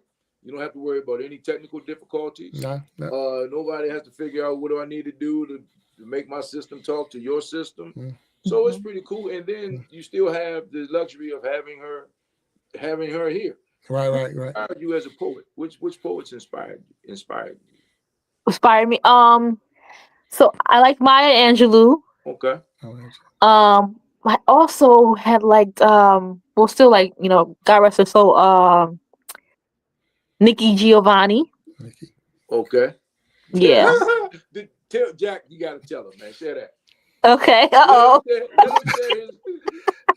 So first of all, if you laugh, you owe everybody in the audience $1. Let's start with that. Oh wow! Look, and I'm not even gonna put pressure on you and tell you to put Q Barnes up, because the look on Q's face alone will make you laugh. Give it to him, Bill. Nah, look. Nah, you good. I'll give you the fast version, the Cliff Note version of it. But anyway, I'm in college and we're taking this course, and they have a nice college professor teaching the course, and all the ball players taking this course because, you know, it was African American literature or something like that. So all of us went up there, and we all sitting in the back of the classroom, and she made us all move up to the front because she was like, okay, you moving up to the front because I know y'all ball players. Like, I could tell by your necks, because ain't none of y'all got any. You just got head and shoulders. So there's no neck in there. So we know you're ball players. So they move up to the front. She gives a bunch of, you know, questions and trying to see what we know and what we don't know, and trying to show us that we need to learn. But anyway, the class was nothing that I thought it was going to be like. So I dropped the class, not knowing who the lady was. I don't know who this lady was. But anyway, it was Nikki Giovanni. Oh, wow. How amazing. That's awesome. Also that I dropped her class. Dang. His buddy Q, his best buddy Q, he stayed, right? Oh, yeah, Q stayed, yeah. So when they told that story, I'm like, come on, man. Yeah, not only Q, a whole lot of other people. It was like, I'm the only one standing on the outside looking in like, oh, man, I should have stayed in class. Like, as Fred G. Sanford would say, you big dummy. Big dummy. Come on. Shout out to Sanford. And the thing is like you don't know what you don't know. And when you don't, I'm not gonna say it just we wasn't exposed to a lot of stuff like that. So you didn't know who these people were. And it was like, you know, if you knew, you would have stayed. If I knew who that was, I would have stayed or whatever. And that once you get in college, and that's saying, you know, anything you do, you should want to do it. And not someone making you do it and someone telling you to do it or whatever. You have to want it, because that's when you're going to receive the gift and the blessing to it. And so they didn't say, "Hey, you need to stay in this class." Do you know who that is? No one said that. Even when I said I was going to transfer, no one said, "Dude, you might want to stay. You're in a bigger, better place. You might want to stay." No, I'm like, all right, you think you grow? Find out. And I did. So I went out, and so that find out part was way back in the early 80s. You mess around, you're gonna find out, and that's exactly what happened. So great life lesson though. Think about the lesson, man. You haven't. Hey, look, you think twice before you walk out on anything now, won't you? Well, and the thing is, you do your research, and you want to get in, and that's no different in liking somebody's channel or being on their shows or whatever. You do the research and say, hey, is it worth it? You know what I'm saying? As my wife will say a lot more than I do, but is the juice worth the squeeze? You know what I'm saying? It's like, is it worth the squeeze? Like, I didn't get enough juice for the work I had to go in and get this. It's not even worth it. And then he started thinking, and that's like even being a content creator, whatever. It's like, it's the juice worth the squeeze, because this is what I like to do. It's worth it. But if I was really trying to pay my bills with this channel, it's like the juice is not worth the squeeze. We're putting way more time in this thing. Like the pay subscription to StreamYard is way more than YouTube is giving me. They haven't given me 1 penny, so that I'm not making a nickel on this thing. But it's because of the passion and because of the desire and the fact that I like doing this. That you look over that, because I've definitely paid more in a round of golf than I paid for a StreamYard. Yes. Easy. You're doing too much right now. Too much talking. Golf is very affordable. Yeah. And there it is. Hey man, I've been seeing all these golf memes this time of the year, and because of the Masters, and I just saw one before I got on. This guy has his daughter, and I guess he says, look, Daddy has to work Tuesday and Wednesday, but Thursday, that's what we're going to do. And she's like, what, Dad? We're watching golf. Friday and Saturday, and the biggest day is Sunday. She's like, oh, brother, watching golf, but hey, this is it. This is it. Now, my wife is a basketball junkie, so she just got through March Madness, so I get to watch the Masters, The so Masters. Cool. That's it. The Masters. A lot of people don't get it, but you got to be able to watch the Masters, because it's just a whole different feeling.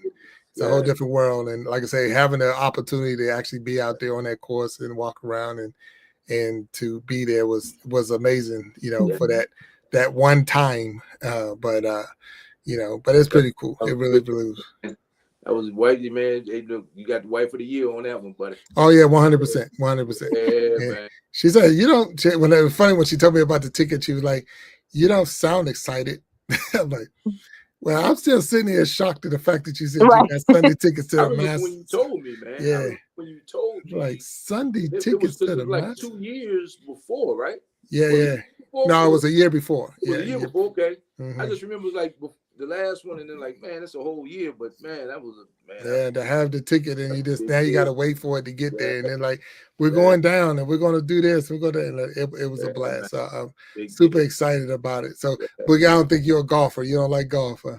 I don't know much about it, so I can't say. Like I've seen it around, but no, I don't know too much about it to say. Okay. Stay away from it. Stay away from it. Stay away from it. I see a lot of it in Myrtle Beach. Y'all ever played out there? Oh yeah. It's worse. It's worse than any drug. Any drug out there. Oh. Yeah, I'm scared. They get you hooked on golf to get you off of drugs. Because you can't afford to do both. Oh, snap.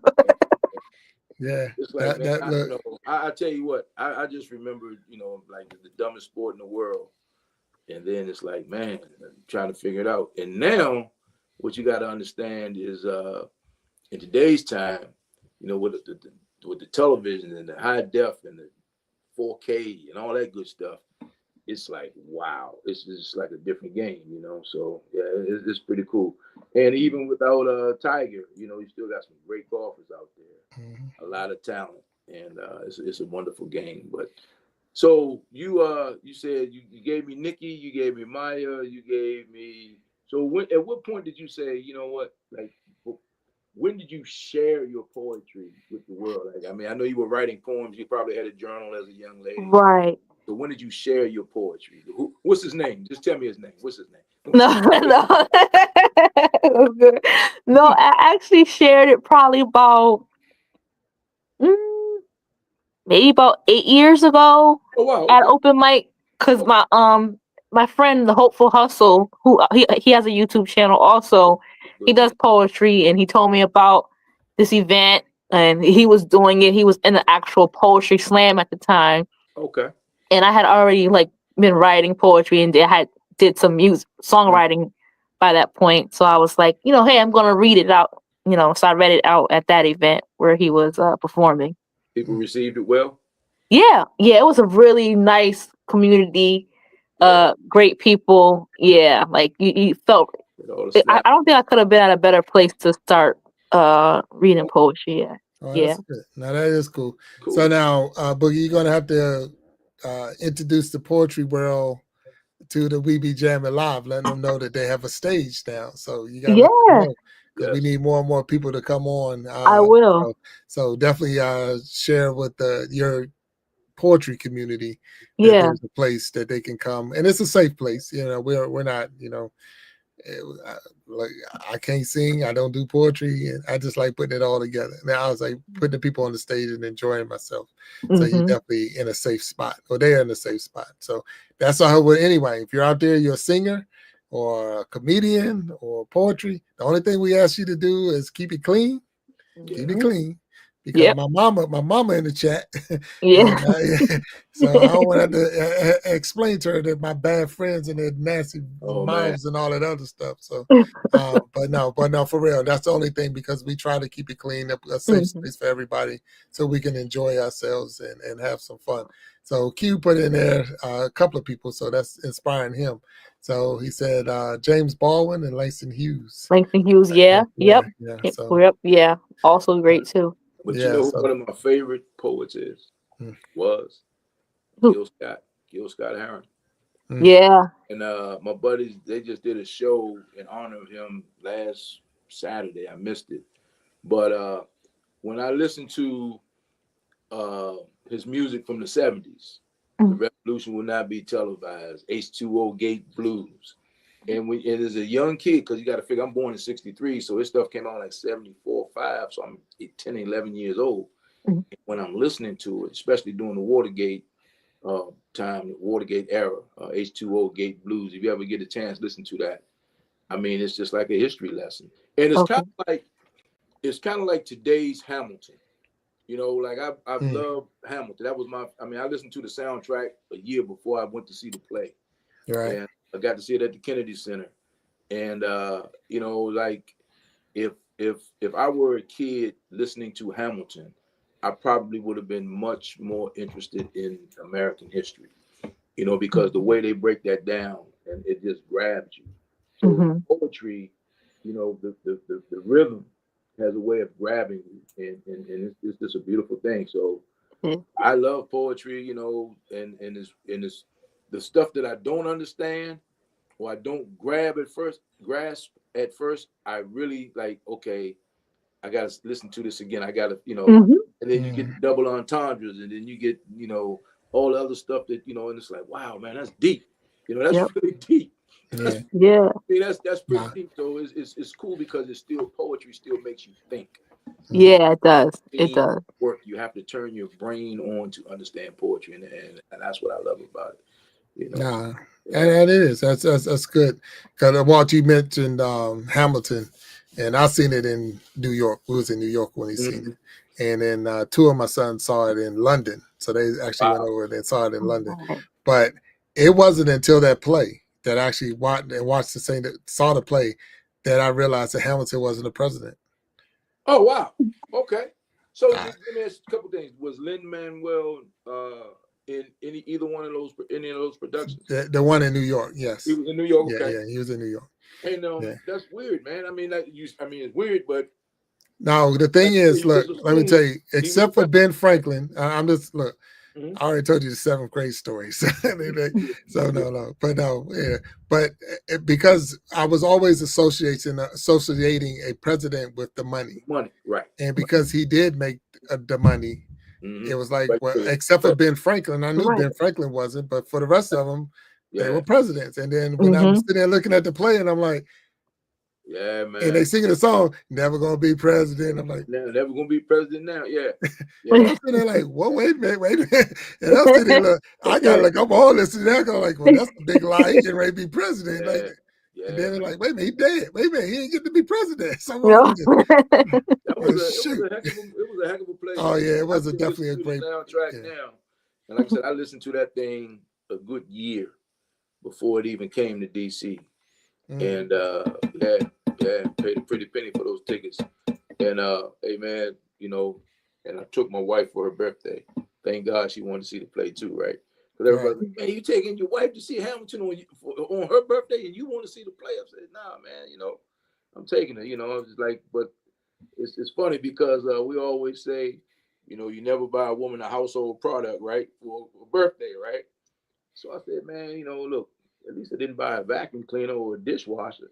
And then like, man, you were probably gonna be homeless before it's all over. But she enjoyed it. She enjoyed it. I mean, we enjoyed it. Oh, that was a good play. Yeah, I mean, I really, I like plays because of the fact that, I mean, I did write one. I heard that, man. So yeah. Playwright. Huh? What was the name? Playwright there. All I want for Christmas. Yeah, that was it. All I want for Christmas. So, and yes. Let me ask both of you, what was the first play? It could have been a playhouse, could have been a neighborhood. I mean, other than like that you had to buy a ticket for, someone had to buy a ticket for. I'm not saying like the school 12th grade spring play. I'm saying like the first professionally done play. First thing I saw was Cabaret at the playhouse right there on 29, Jack, up and going towards Columbia. That was my first play that I saw, man. I just remember, man, that live performance just always stuck with me, man. I've always liked plays since then, you know. Wow. Yeah. What about you guys?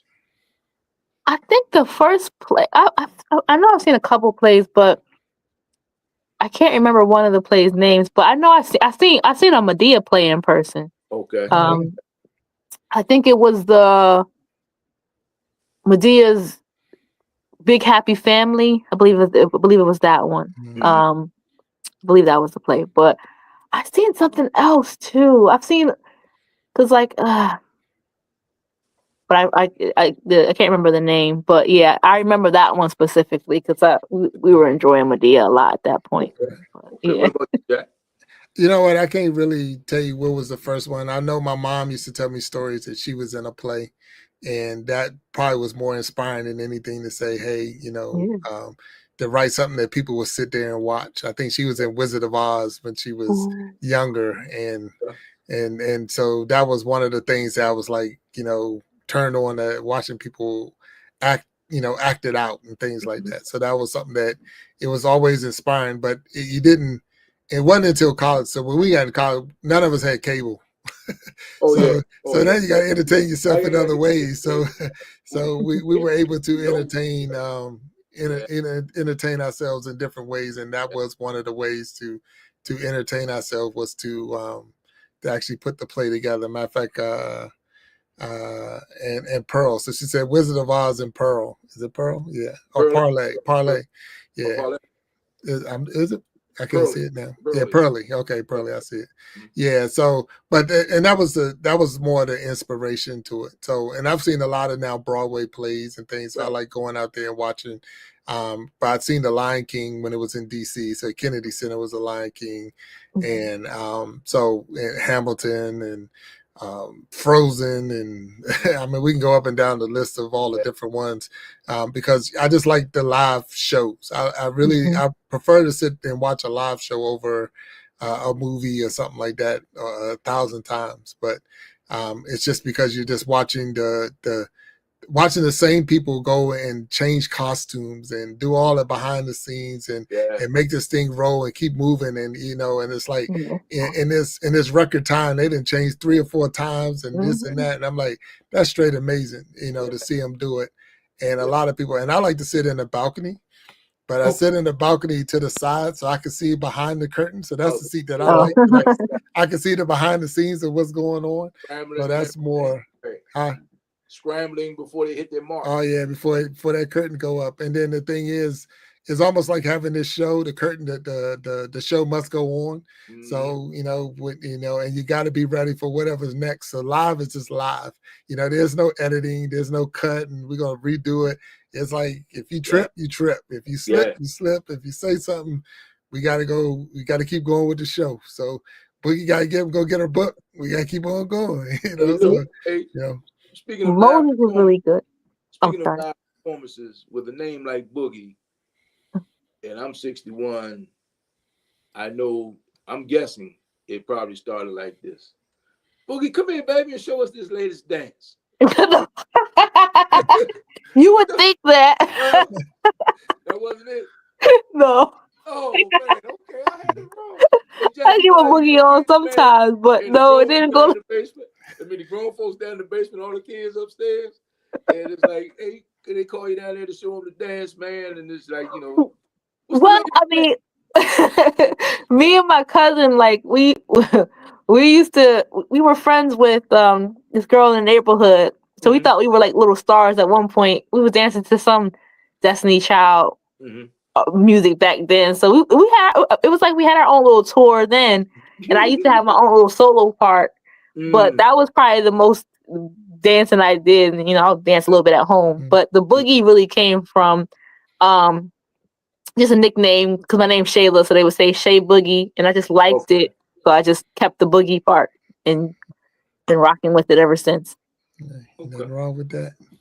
Nothing wrong with that. Because when I hear it now, because of the time, where you don't put Boogie Time in front of it, then it's like, but Boogie, all I'm thinking is the Minions. Despicable Me at the end when they singing Boogie Fever. And I forgot you were a Minions fan, and weren't you, Jack? Oh man, I love the Minions, man. Woo, yeah. My head covers on my golf clubs of the Minions. Yeah, but the only reason, because like we were talking about with golf, and I think of their theme song, "I'm having a bad day." So I got the Minions on here, like I'm having a bad day. Because I don't play that good. I don't know how to play, but I love the game. So shucks. Shucks. Yeah, whatever. Look, I play well enough to come back and play again tomorrow. Nobody's gonna pay me to play this game, that's for sure.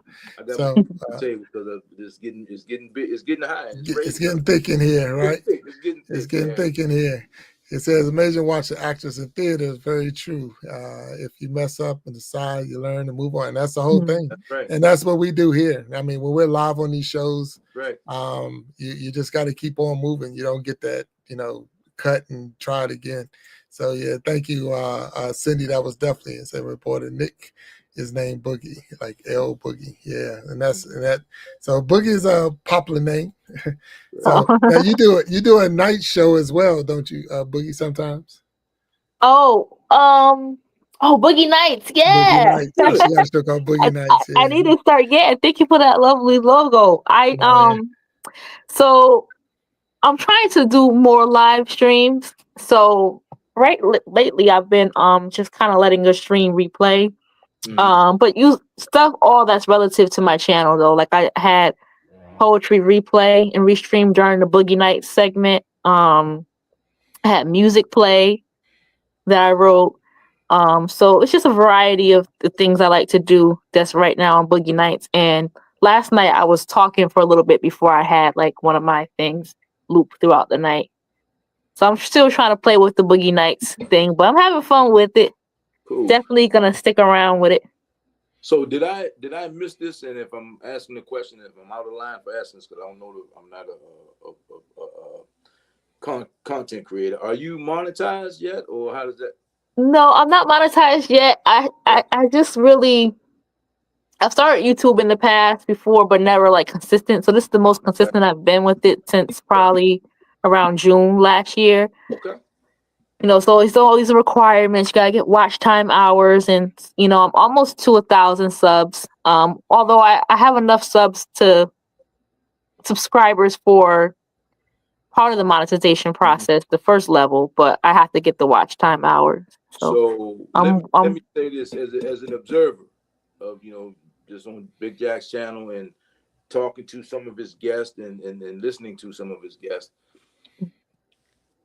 I respect the fact that you guys are being true to yourselves, because like, I mean, I'm a YouTube guy too. I look at YouTube like everybody else, right? But the clickbait, the stuff, you know, I mean, like, just Yeah. foolishness, the mess that Mm-hmm. you see, so people can get likes, views, and shares, right? That's likes, views, and shares. Yeah, Yep. views, likes, and shares. So it's just like, so the fact that you guys are true to yourselves, you're doing the thing that you love, right? Because even if the monetization thing wasn't even an option, you still be doing it, which is a great thing, because here you are. Mm-hmm. And so I got a lot of respect for you guys for that. And then, you know, the preparation that goes into it, like, you know, I talked to Jack, and he's putting me up on game on how this thing works, and I'm like, bro, man, that's like a lot. And then just like little things, like when you hear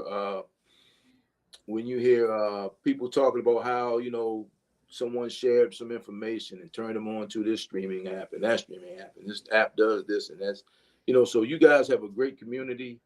Keep up the good work, and I'm glad you guys aren't competing against each other, and you all are just, it's a beautiful thing. So I'm impressed.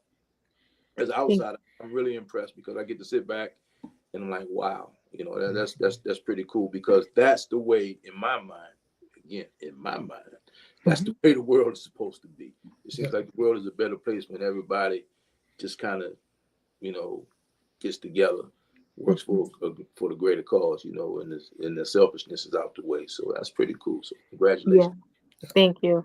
All right. Well, I thank you. Boogie, we at the end of the show. Oh, wow. Yeah, I had a lot of fun. No. Thank you so much. And I'm going to turn it over to you and see if you got anything. You can shout out the people that's in the chat and make sure you hit all your people. And we definitely thank everybody. I see Vibing with VC is in the house now. And I want to say it's Shaky Tail Feather. Anna Tail Feathers in there. So Queens out shaming, like I say, if I get the names wrong, it ain't personal.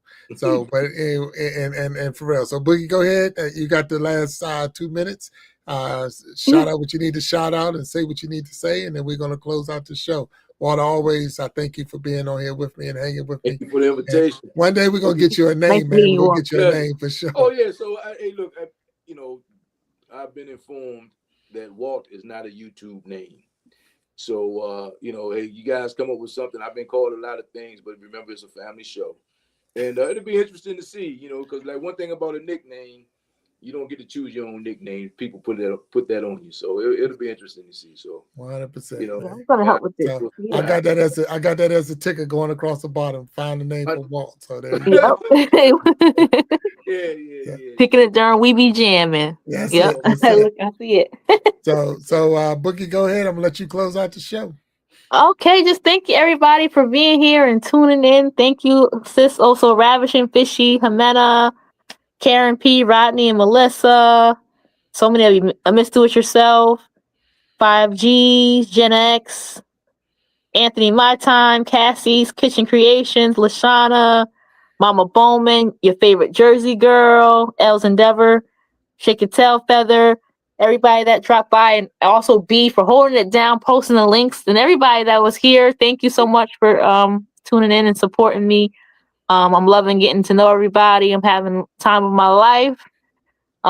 Thank you, Jack, for having me on. It was nice meeting you, Walt. My pleasure. Yeah, I'm blessed, and I'm just grateful. Thank you so much. All right. And I just got to say real quick, because they're out there, Mama Jack, thank you for being in the house. Niecy Jackson, thank you for being in the house. QB, thank you for showing and hanging out with me. All this, and everyone else is out there. If I don't call you out, it is definitely not personal. We just got to get out of here. But we love you all. Until we see you the next time, stay blessed and talk to you later. Peace. Peace.